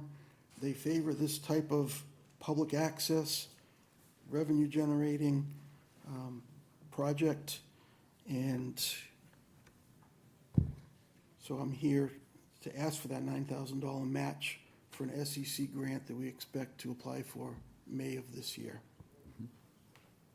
So one of our questions was why you would need CPA funds versus using the enterprise funds for that 9,000. Correct. I was getting to the questions Yeah. that were asked. The cost, the current value of the Waterways Enterprise Fund, and this is going to be alarming, but as of end of December, town accountant report, we were negative $44,272. How can you do that? The fiscal year starts July 1st. The boating season starts May 1st. We collect our waterways fees, our mooring fees, our permit fees, March 31st deadline and May 1st deadline.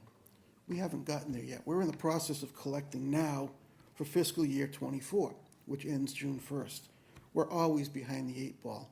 That's not because of something I'm doing wrong. That's just the way that the permit fee deadline was set up and the fiscal year is set up.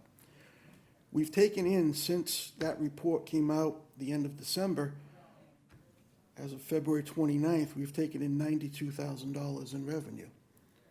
Again, March 31st deadline, May 1st late deadline. So do we have the funds now to put up as a match? No. Might we have them? It's possible. But the problem we run into is we have extended ourselves between all of the programs, projects, grant matches that are currently, I call them my plates that are spinning. We've stretched ourselves thin.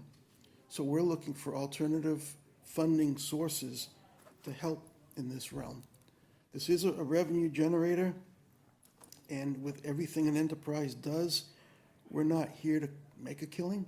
We need to be self-sustaining. So given the life expectancy of the new racks, 15 years, I know I won't be here to have you cash in on that, but we've gotten 18 years out of a poorer design. We think 15 years is a conservative. At $500 per rack space revenue per year, we're paid off in 10 years. So the next 15 or 16 or how many years we get, we put towards replacing them as needed. Let's see. The estimates that we've provided for the $50,000 come from 3 basic sources.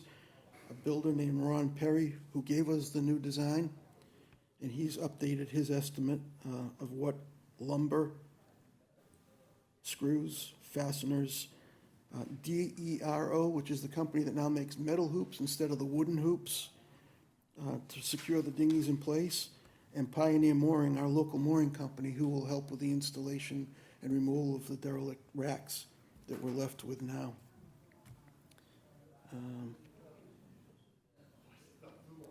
So I don't know if there are any other questions I have. Any questions from the committee? Steve? Yeah, Jim? Steve, what was the balance of the retained earnings of the enterprise fund at the close of the last fiscal year? Fiscal year, just give me June one 30th. minute.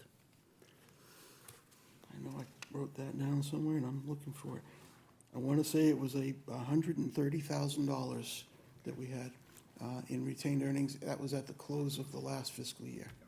I mean, that's, So now that has been, we've spent that getting to where we are now. and the bulk of your revenue comes in one great wave in March.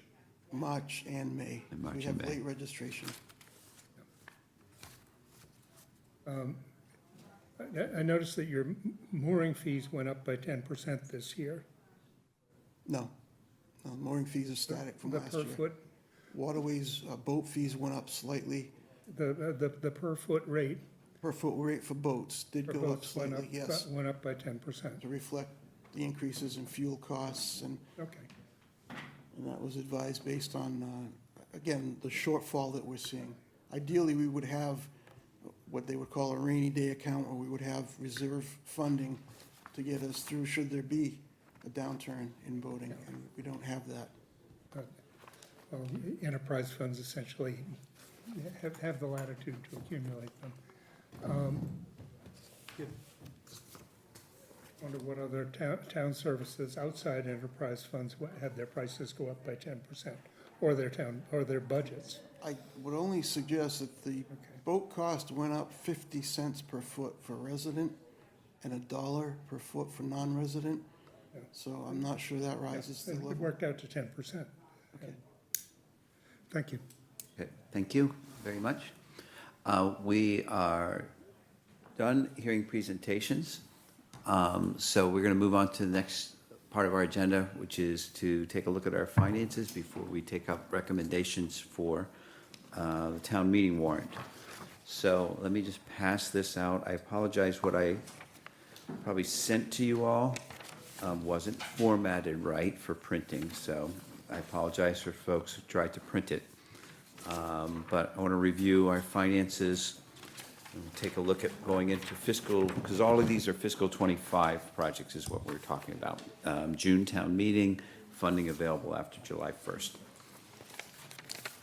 So just to review, this has been adjusted from the last time we've looked at our financial report and projections for fiscal 25, and that's primarily because the Community Preservation Coalition, based on the information they have from Department of Revenue and based on what transactions look like in the registries for the state match, there's also some additional communities in the state who adopted the CPA, combination of all, which means the pie gets sliced more thinly. The coalition was advising that their projection is the November match will be under 20%. It was 21% for this fiscal year. So and we were running our projections at 21%. So they did not say how far under 20%. So I decided to be maybe I'm conservative, maybe I'm optimistic here with 15%. So I changed the 21% to 15% as an anticipated match in November. So based on the data we have for the fiscal 24 projected collections, generally a 2% increase year over year. It looks like the income from surcharge and state match would be a little bit more than $1 million for fiscal 25.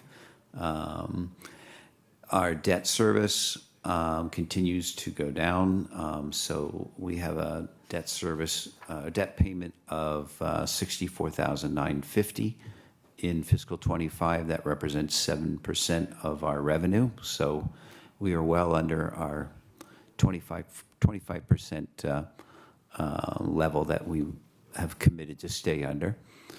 Our administrative budget of $35,000. So when you look at that, the total net revenue is $914,783 projected. Based on the fiscal 24 revenue, which is still coming in, the surcharge revenue, then we are looking at projected reserve balances of about $2.3 million as of June 30th of this year. So that plus the projected revenue will give us about $3.2 million available for projects. So when we look at our estimate of $1 million, a little bit more than $1 million, and considering we have to put aside a minimum of 10% in either reserve or project commitment for each of the eligible uses, it's probably advisable when we were thinking about making reserve commitments that we probably do it somewhere around the 110,000. That gives us a little bit of wiggle room in case there's a little bit more money that comes in. So that's what our finances look like. Projected reserves, the breakdown of that as of June 30th is $172,084 in the housing reserve, $588,985 in historic preservation reserve, $15,543 in open space reserve, and then $1,550,653 in unrestricted, which we can use for any of the purposes that come in. So when we were thinking about project warrant recommendations, we pay attention to which account we're going to be pulling from, any of these reserves or projected revenue. So yes, Mike. Buddy, can I ask a quick question?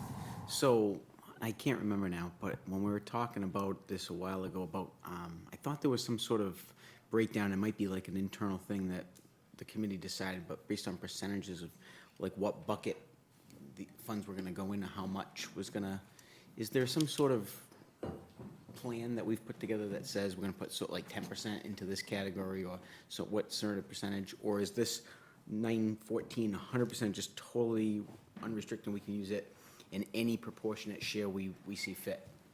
Or Yes. Well, coming in, it can be used in any,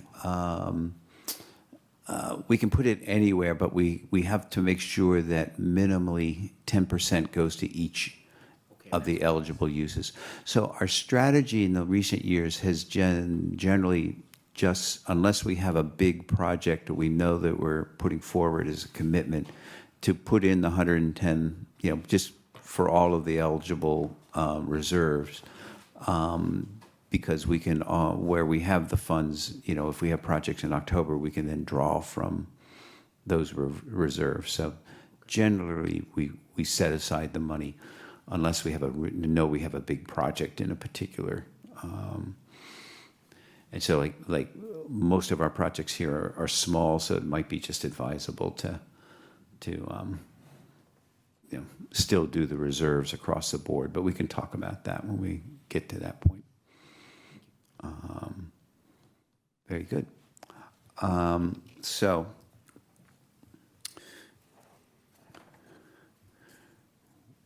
let's take up then warrant recommendations, and I'm going to pass out the template that we have used for warrant recommendations,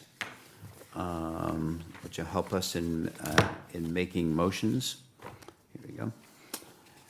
And we have a series of recommendations.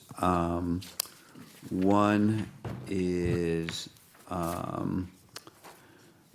the project recommendations. So we'll have a set of recommendations for project funding. Then we have recommendations for reserves. And then we'll have a warrant recommendation for our administrative budget. And then this year, we need to have a supplemental, a special town meeting warrant. This last year, it's interesting, this is, I think we would call the butterfly effect. So last year at June town meeting, there was a Scribner error in the reserve warrant, which put 110,000 in reserves in the housing category when it was to go into open space. So at the time, literally at the time, standing at the podium, I was like, oh, I didn't see that when I looked at the warrant. That's not what we submitted. But then I'm thinking, okay, we can handle that. That's not, so I was fine with, it's just the reserve. Well, that's fine. We'll take care of it in October and stuff. So that was fine. the warrant went, the vote went through with the warrant as presented to town meeting in the packet. What I did not do was go back home and make that adjustment in this little thing that I track everything that we do. So when we took up our recommendations for projects in October, which included the Pascamanskett landing, water protection, which is open space, we did that thinking because what I presented to you for our financial report still had as if we put the 110,000 in that reserve. So when we made our warrant, it said take it out of reserve, X amount, and then the rest out of. So, but that money really wasn't in the reserve. So it means the reserve will be short. It doesn't affect the project because the project's transaction is not going to, it's not going to occur till later in 2024.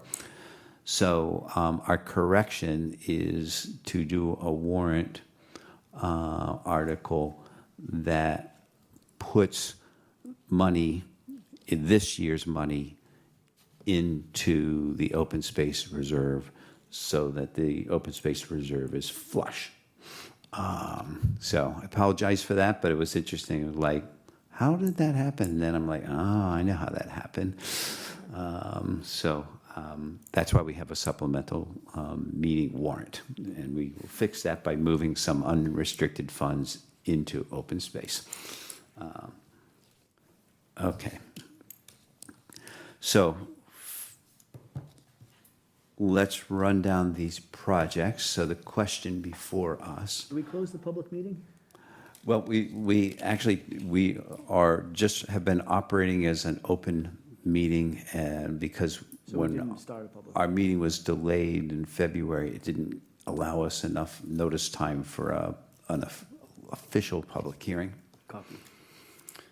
We are bobbing and weaving, So we're clear. as they say, yes. So in Cornell Pond Trail, so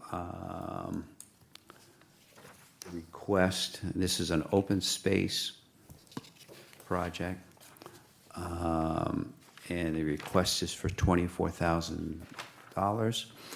And is there any discussion of this project or the amount requested? Folks, yeah, Mike? Just going back to what you were just saying, Buddy, about, having to fund the open space. So looking at the budget here, it says that open space reserve has 15,543. So I assume this one plus a couple other open space ones, if we were to fund them, would we be taking it from the unrestricted and moving that Yes. amount in? Okay. Correct. We would take it from the unrestricted. Yep. Okay. Yep. So if there's no other questions, or have a motion then on the Cornell Pond project. And if you try to follow that template, that would be great.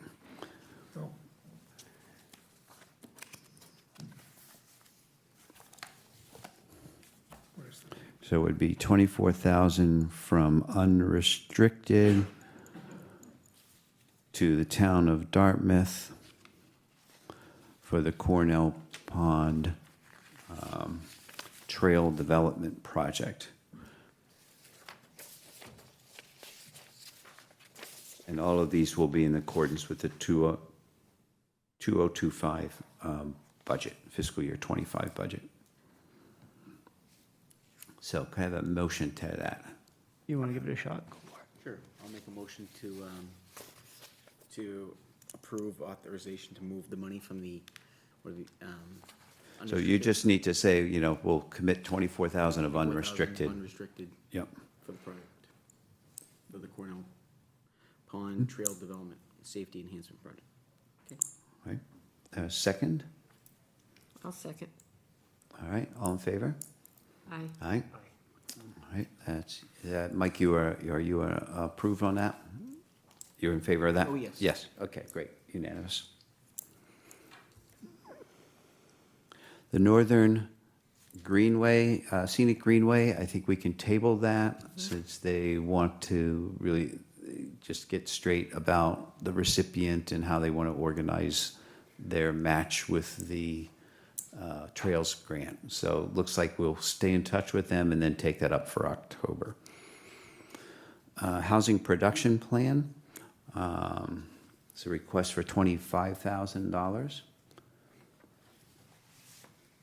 Any questions, issues with the request that we want to talk about? Okay, yes. I find myself wondering whether, considering the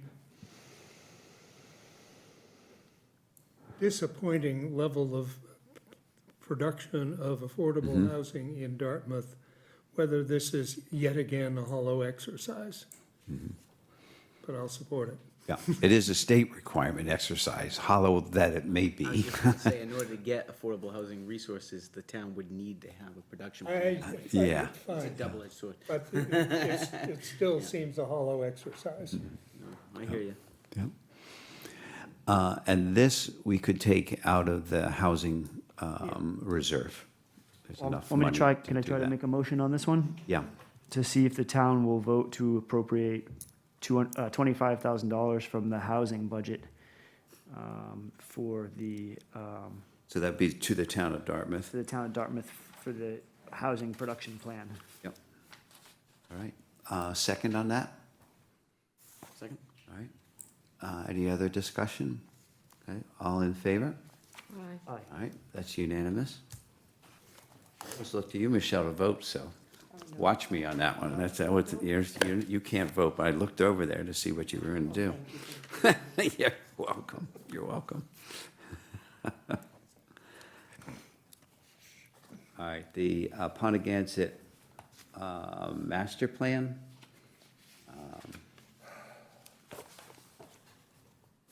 And that is, get it pressed here, make sure I get that number right, it's $15,000.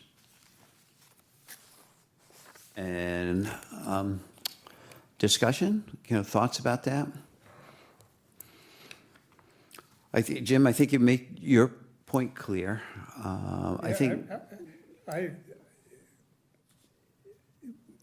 would be reluctant to vote for somebody until we've had a sweet duet in this room from two people. And yeah, I'm not sure if we would, necessarily get that, but I was hearing from what Chris was saying that both boards have endorsed this. And so, oh, they want the money, yeah. but I think, I think that's probably as much harmony as you're going to hear at this point. Okay. Yeah. And I agree with Mike's that the plan, this effort may actually be the way to try to get to a place of collaboration, and, It takes leadership yeah. that it takes leadership from town hall. This is all one town. And to get those two parties in a room, as an old boss of mine used to say, simultaneously and at the same time. Yes. But I don't think one of those boards necessarily reports to the select board. Whether they do or not, if they want to share a pot of money. They're not applying for it though, right? But this may be the vehicle. Yeah. This may be the vehicle. Yep. Yep. Any other discussion or points? Okay. Can we entertain a motion? Someone want to make a motion for the $15,000? This being another open space one, it would need to come from unrestricted. I can give it a shot to see if the town would appropriate $15,000 from the open space fund to the town of Dartmouth for the Poneganyset Park and Dias Landing master plan.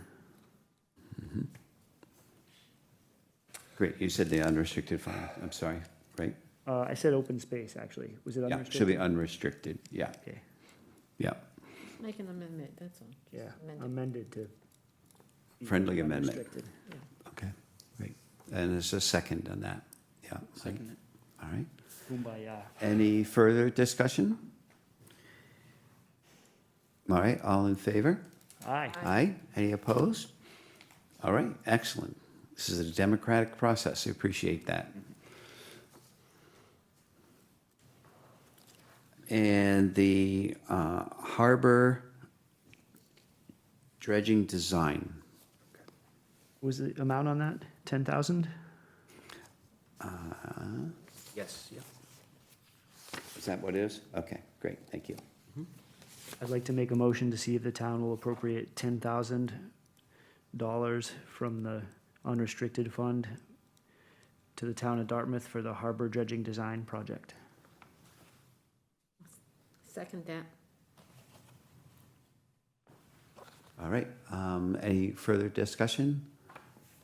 Great, so all in favor? Aye. All right, and that's unanimous. And the dinghy storage, and this is a request of $9,000 for, as a match for the dinghy, improvement in the dinghy storage. Discussion, views? Yeah, Yeah, I think this should come from the enterprise fund. This is directly related to a revenue activity. And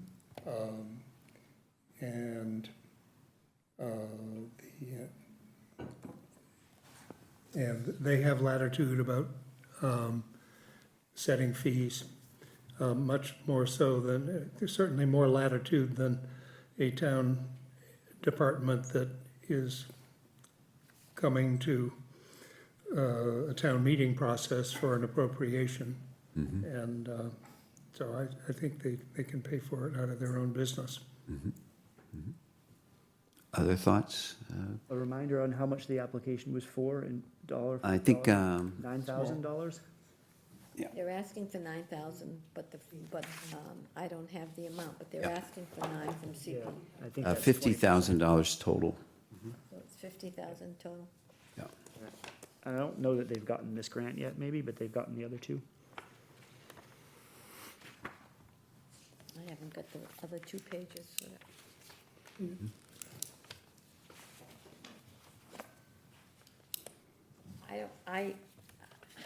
I understand what you're saying, and I kind of agree with it, but I don't think $9,000 is that much. Oh, it's small. And I think that needs to be done, because it's a kind of a mess down there. Oh, it is. I go by there at one time when I had a boat, so I'm familiar with the harbor, because I used to boat, okay? So I don't think that $9,000 is, I think the request should be granted. I disagree with him, but see what the rest of the board says. Yeah. Yeah, and if I remember correctly, I think he said that the other funds were already spoken for, in other places. And, I know he didn't get into much detail on that, but I assume that means that, he's using those funds to match for other purposes, that the Waterways is working on. So, so he's looking for alternative sources to use as the match to get this other grant from SEC. So, and we're certainly given match funds for other agencies within the town, so I wouldn't have a problem with it either. Okay. Then someone want to make a motion? And where would this? You want to go for it, Mike? I'll try it this time. This would come from unrestricted as well. Okay. Okay, I'll make a motion to see if the town will vote to appropriate $9,000 from our unrestricted fund for the Dias Landing dinghy storage improvements for the town of Dartmouth Waterways Commission. Second. Okay. Any further discussion? All in favor? Aye. All right, and opposed? Just 2, so it passes. Very good.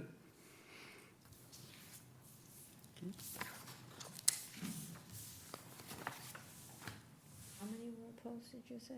Two, I agreed with Oh, the Jim, enterprise okay, fund thing, okay. yeah. Okay. So, now we're gonna take up, the recommendations for, reserves. I would suggest that we just do the, across the board, 110,000, that we put into these reserves. And one that will just cover us for sure in the minimum, and we've got that squared away. Want me to try a motion? Yeah, I'd like to make a motion to see if the town will vote to appropriate or reserve for later appropriation money from fiscal year 2025, I believe, Community Preservation Fund annual reserves in the amount of 110,000 as referenced in the Community Preservation fiscal year 2025 budget to be allocated as 110,000 into historic preservation, 110,000 into open space, and 110,000 into housing. Or take any action relative thereto. very good. Very good. Is there a second? I'll second that. Okay, any discussion on that? All right, all in favor? Aye. Aye, okay, that's unanimous.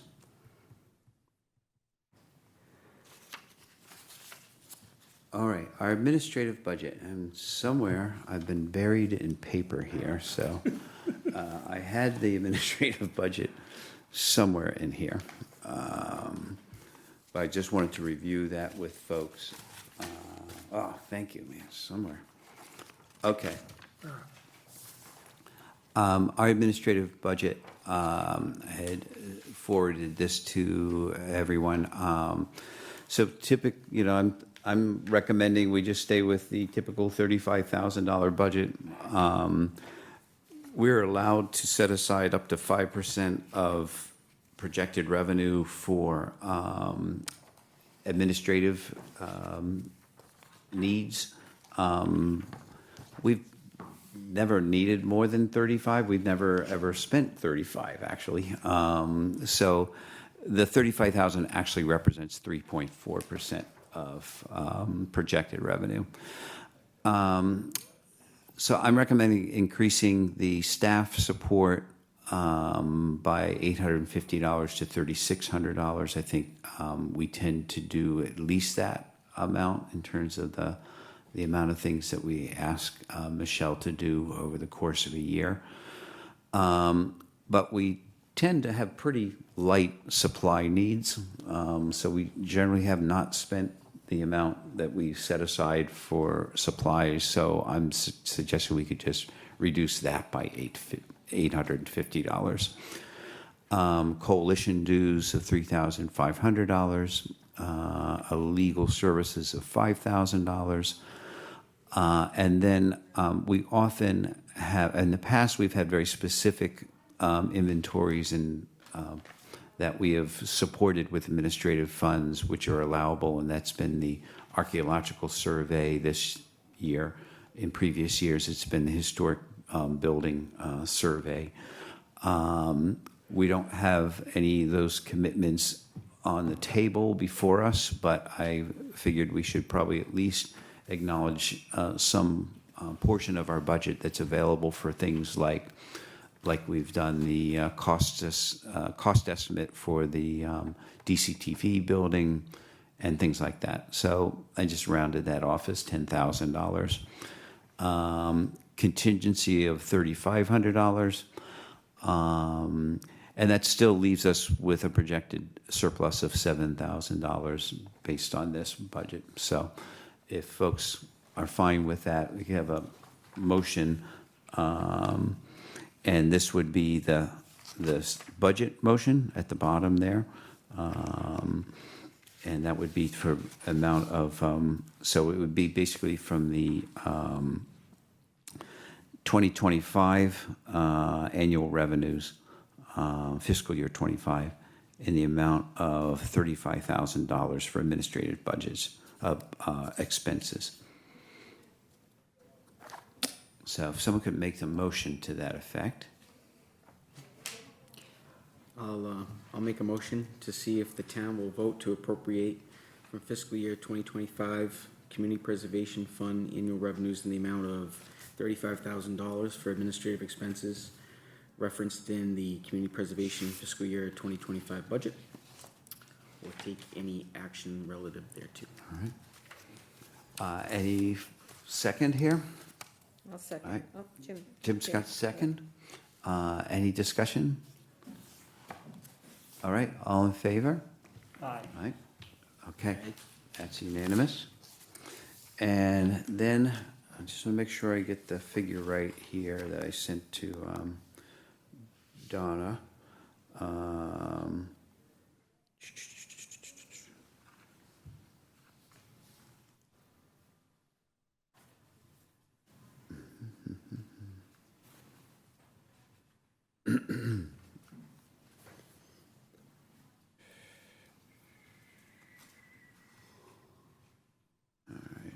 A sec.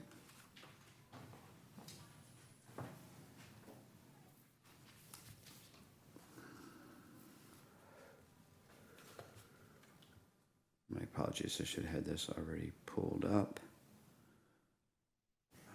What has she got here?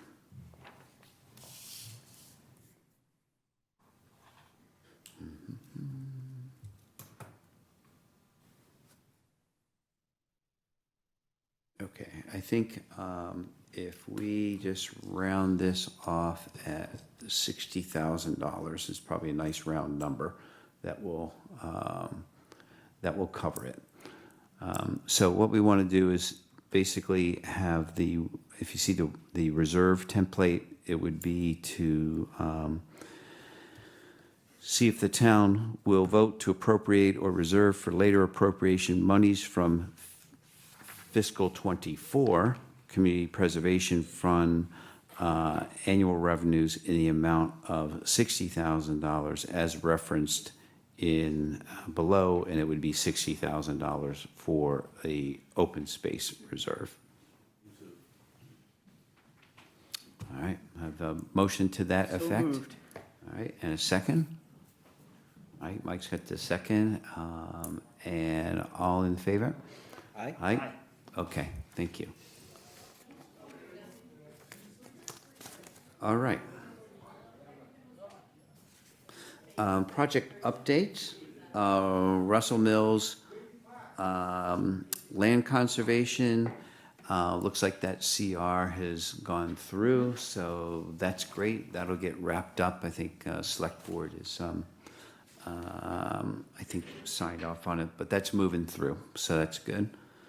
The Dartmouth Cultural Center, we have the grant agreement is being executed. Pascomanset drinking water protection, I gave our response, and I think we still have to execute the MOU, so that's still pending. The project quarterly report form went out to, thank you to Michelle for getting it set up as a fillable PDF, and that now has gone out to each of the sponsors with current projects and saying this is what we're doing, this is what we'd like you to do. And what we've asked is that as of April, any invoice for reimbursement must include the project report form. And then as of April 30th, if they haven't submitted, if they didn't have any invoices to submit, they would submit a project report form as their minimal quarterly submission. So I think everybody understands that, and I think actually the Heritage Trail, Mr. Langhauser actually sent us one in immediately. So we'll start to see them in April. So we have here, and I'm gonna, we have here the agenda for our joint meeting with the Ag Commission. We have some dare I guess that there may be some Ag Commission kind of folks in the audience? Excellent, excellent. So, I may use my discretion to kind of ask and get some input, but one, we're kind of really excited. I think earlier I had mentioned that Ms. Murray had submitted a request to be on the CPC. Ms. Murray here? I do not know Ms. Murray. Hello, Ms. Murray. And so I sent in our letter of support. So we're hopeful the select board will act on that soon. So then our April meeting, Ms. Murray can participate. So that's cool. So what we had talked about before is at least once a year, we'd want to do a joint meeting with the Ag Commission. So tonight we'll spend a few minutes just to get a sense of what would be the things that we would want to meet about. And some of those things we don't know. So I think some of those is what are the questions and what are kind of the things we would like to hear really from the Ag Commission is probably the best way to put that. So let me start with the committee and just, if we could just kind of a bit of what our short list of, if we get this opportunity to meet with the Ag Commission, what would we like to know or hear about?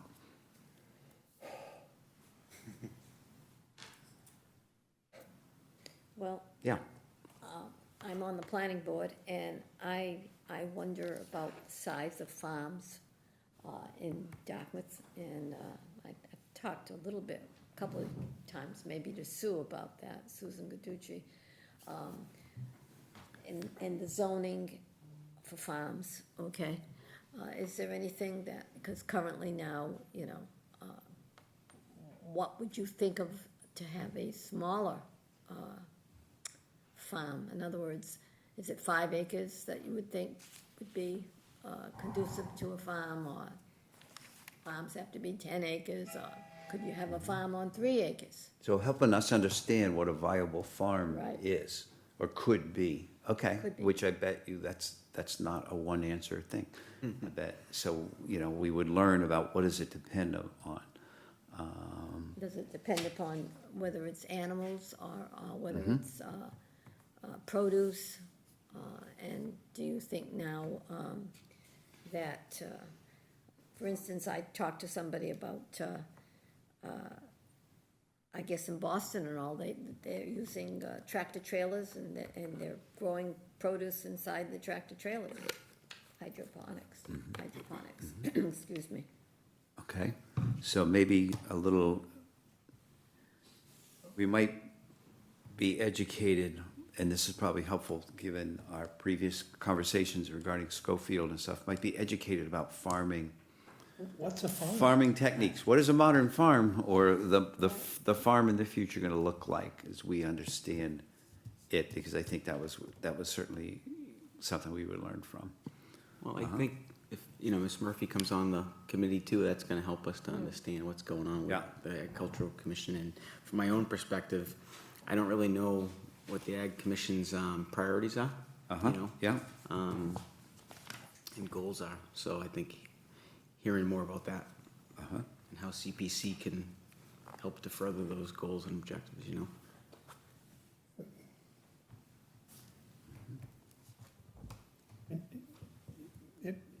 It occurs to me, that the motivation for the Community Preservation Act 20-odd years ago, a lot of the language around it was around our open space preservation, was as much about preserving open space for the sake of open space as it was for preserving farms the way we value them here on the South Coast. And so I think we need to do our homework and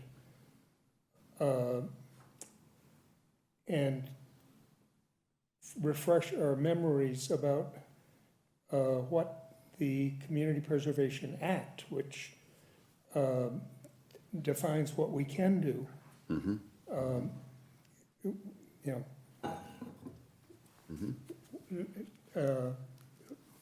what that requires, or what definitions are embedded in that, or what suppositions about what the act is, can fund. It's an awkward way of saying that, but it's, you know, we've had a surprise here. And, or, well, I think most of us were surprised. And so we need to wrap our heads around that. I think one of the things we could have the opportunity to talk about is just how we, as the CPC, can collaborate with the Ag Commission, particularly around when we have proposals that are coming before us. And are there, should we be thinking of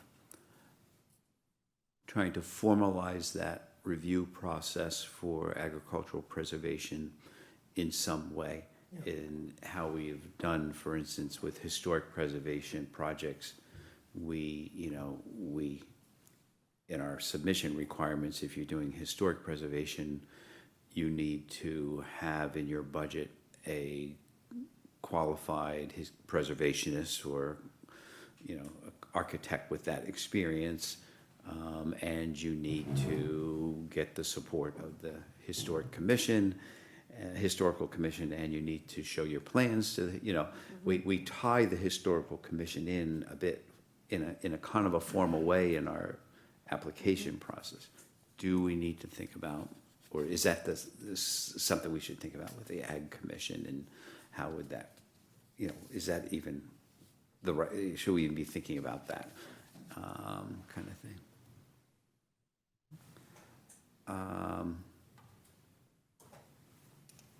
Okay, any other thoughts? Because then I'm going to turn to the folks who are present here, and having heard this list. My only other Yes. thought when you were talking, buddy, was about how, tonight we heard, it seemed like along, like with the waterways and everything, there were certain, like SEC was very active in funding grants for that particular thing. The Mass Bike Trails was very active in funding things for the South Coast Bikeway and for, all that. So I guess my question is, are there any state or other funding sources that agricultural-wise that we would be a good source of a match for, or something like that, for a specific type of funding grant? Good question.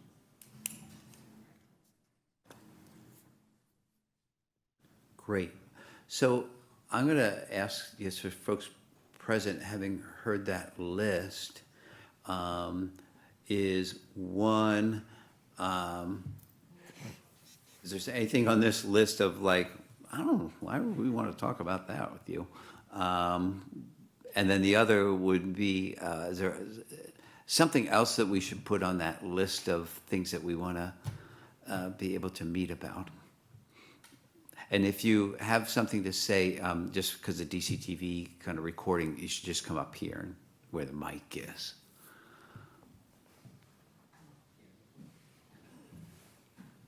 Great, thank you. Stu Gaducci, I'm a member of the Agricultural Commission. First thing I want to offer is we have a right to farm bylaw, and we also have a general bylaw which will define what we consider to be a farm in town.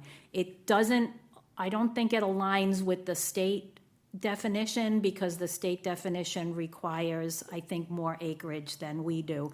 But the way we describe it is that any agricultural venture that can support itself based on the size that it's given. So in other words, if you have a high-end crop, and we sometimes use edible flowers as an example, because it's high-end, it doesn't require a lot of acreage. It's all done primarily I shouldn't say primarily, but mostly in greenhouse, but it can extend to outdoor cultivation. But something like that, you don't need more than, you wouldn't even need 2 acres. So it's defined by the size of your business. The state does have a program. It's called the Agricultural Preservation Restriction Program, and they provide funding for the protection of viable farms. You should also know that the commission has been working maybe every 4 months or so. We've been meeting with staff at DNRT to identify properties, farm properties that might be good for the town to purchase the development rights. So this is some of the stuff we could talk about with you Yes. all in April, because Yeah, that would sure. be really, really helpful. Okay, great. Thanks, Susan. Anything else we should be thinking about adding to that list?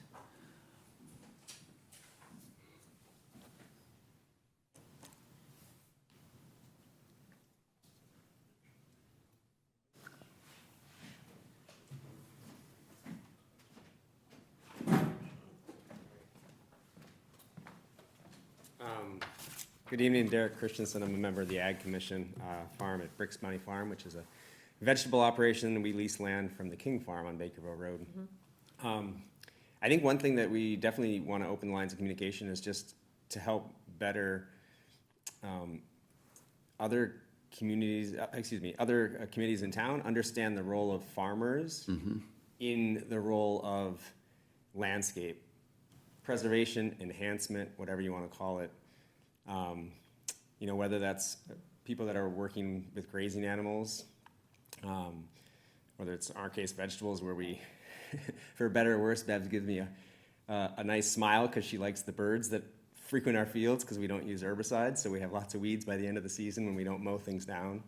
And I think when I think about that, we were out at Demarest Lloyd the other day with the family on Sunday enjoying the shoreline, and I think about there's so many places on the town that were like just gifted by just natural beauty. And there's an awareness that there's certain elements that are town properties, state properties, conservation groups, where there's a lot of work that goes into the management of those properties. And I think it's, dare I say, like a risk that we sort of like undervalue or take for granted the role that farmers have played in maintaining some of the landscapes in town. So I think I'd like to make sure that that conversation makes sense. Great. That has come up with us in a couple of projects that we have done with DNRT, where there has been historically farmed land. So that would be good to talk to you, because we have, on a couple of projects, have required that they put in the conservation restriction maintaining those landscapes, even if they might at some point not be actively farmed. So it'd be great to kind of just talk to you all more about how to marry those things. I know the one thing I had forgotten is it would be good to just also have a conversation about how the possibilities, or just your thoughts about how to marry kind of affordable housing and agricultural preservation.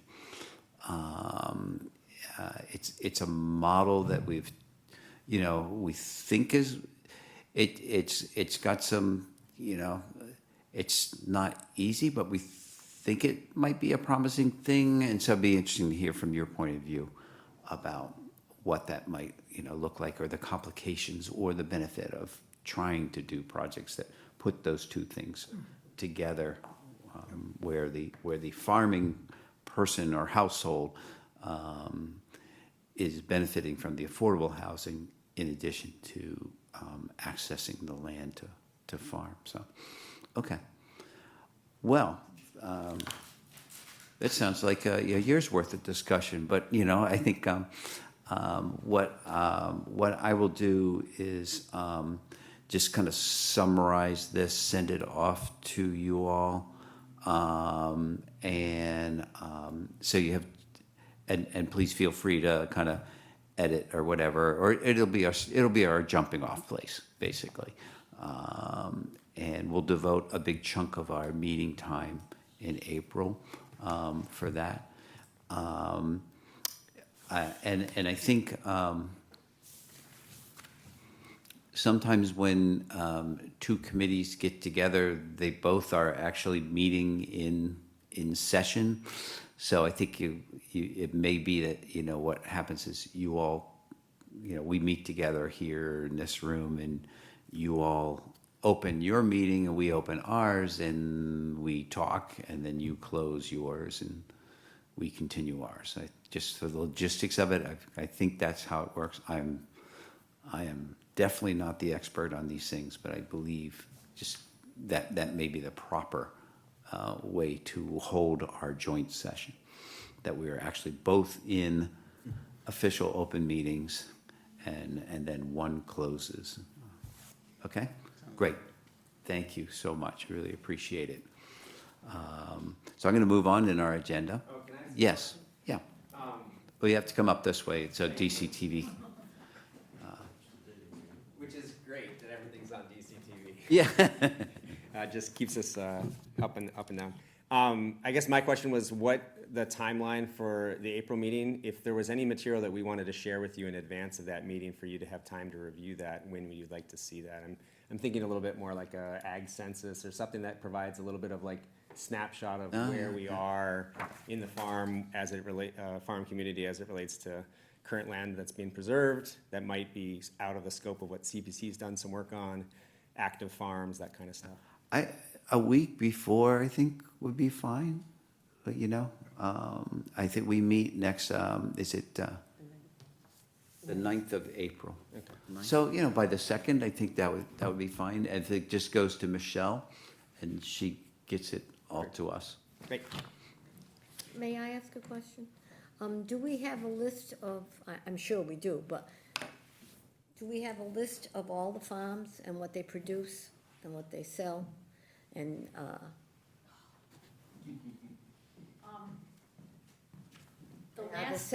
the sales mostly local? Are they? The last time we compiled something like that was during COVID, and it got sent to DCTV, but every so often they purged their system, and they were not able to recover it. So I'm gonna have to recreate that list. The other thing I wanted to mention to Margaret, which it would apply with CPC as well, is that we may want to discuss the, for an APR, to reduce the size of the house lot to 1 acre or even less, so that it would make more sense that you didn't need to have 2 acres in a house lot. That's what I think, you know, you might want to come before planning for that, because that's what I was trying to get to, and I just That's okay. tired. But I think that's what I was trying to get to, because you, out on Hosnick Road and single residence B, you need 2 acres, and it's ridiculous, because the farmer needs that land to farm, or even to raise his animals, or put more barns. So I think something has to be done to help that. And it's not so much that he could always use, or she could always use that additional to cultivate, but if you reduce the size of the house lot, then you're only paying taxes on a smaller house lot, which would make it more affordable. Right, easier for the farmer. Right. All right, thank you. I think that's a smart thing to try to change in the bylaws. Okay, so I'm going to move us on in our agenda. Thank you so much. I appreciate the input, and we look forward to April. That's good. And look forward to you, Ms. Murray, being approved to join us. Thank you. I have an update on the archaeological reconnaissance survey.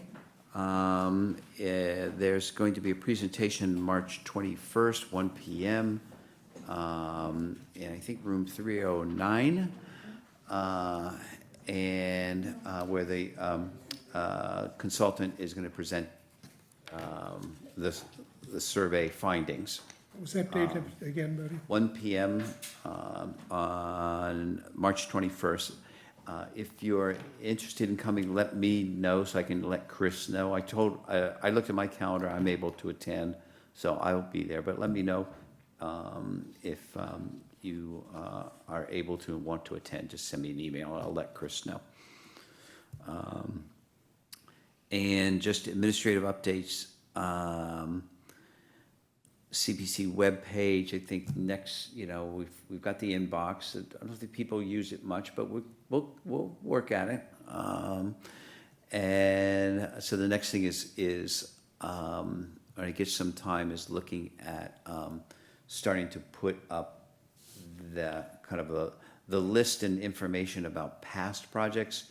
And one of the things we wanted to be able to do is have where you could go on the website and just look at this little thumbnail thing on like the Cornell farm or this whatever kind of thing.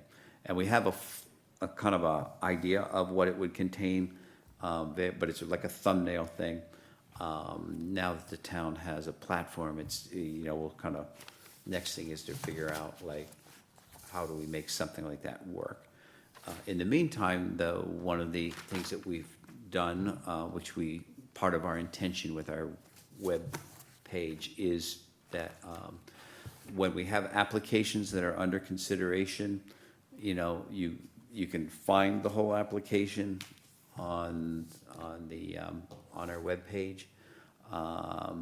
So that's kind of, again, just as transparent as we can be with people. So that's been great. I appreciate Michelle trying to decipher my cryptic emails sometimes. And I say, okay, so you take this and do that with that one, replace that one, move this one over there. It's kind of funny. Well, I don't know if she thinks it's funny. Is this what you look at it? Is this what you were thinking? And I'm kind of close. Anyway, it's kind of funny how I'm trying to communicate this, but it's great. It's doing what we wanted it to do. And then a reminder, next meeting, in our course of business over the course of a year, at our April meeting is when we should be considering chairperson, vice chair, and signatories. The signatories are just the people who, in between our meetings, if an invoice has to be approved, they can come in and sign for it. I don't even know who the signatories are. Well, it's gonna be great. I will research that in between. 'Cause I'm not- I know I've been one. Yeah, Stuart is one, Okay. and so Stuart's taking a lot of positions with him when he goes, so we do have some shoes to fill. Great. You're not gonna miss me. Yes, We will are. miss you. We will miss you. I'll be back in 5 to 10. Well, it's nice that your last meeting could be like the longest meeting we've had in about 10 years. About 15 years ago, we had a real doozy. Oh, yeah, when we had the cell phone going with you. Oh, yeah, there was about 15 years where it was a monster meeting of projects. Yeah, it was, but. It was like 11:30 or something like that. Oh, yeah, that was, but we've only done that once in the 20-some odd years. So That was pretty intense. that was an intense one, so. The longest meeting I've ever been to was when I was on the ZBA, and it was that'll for the do high it. school. Oh, my God, that was midnight, I think. Yeah. Those are tough. ZBA is a tough one. Yeah, it's tough. So we will, every once in a while, this is an outlier, Yeah, but it's nice you could be around for the. Okay, great. Motion, so we will meet next on April 9th, right? Okay. A motion to adjourn? So moved. All right, and all in favor? Beautiful. That was definitely unanimous. Thank you so I much. hope Susan gets this spot.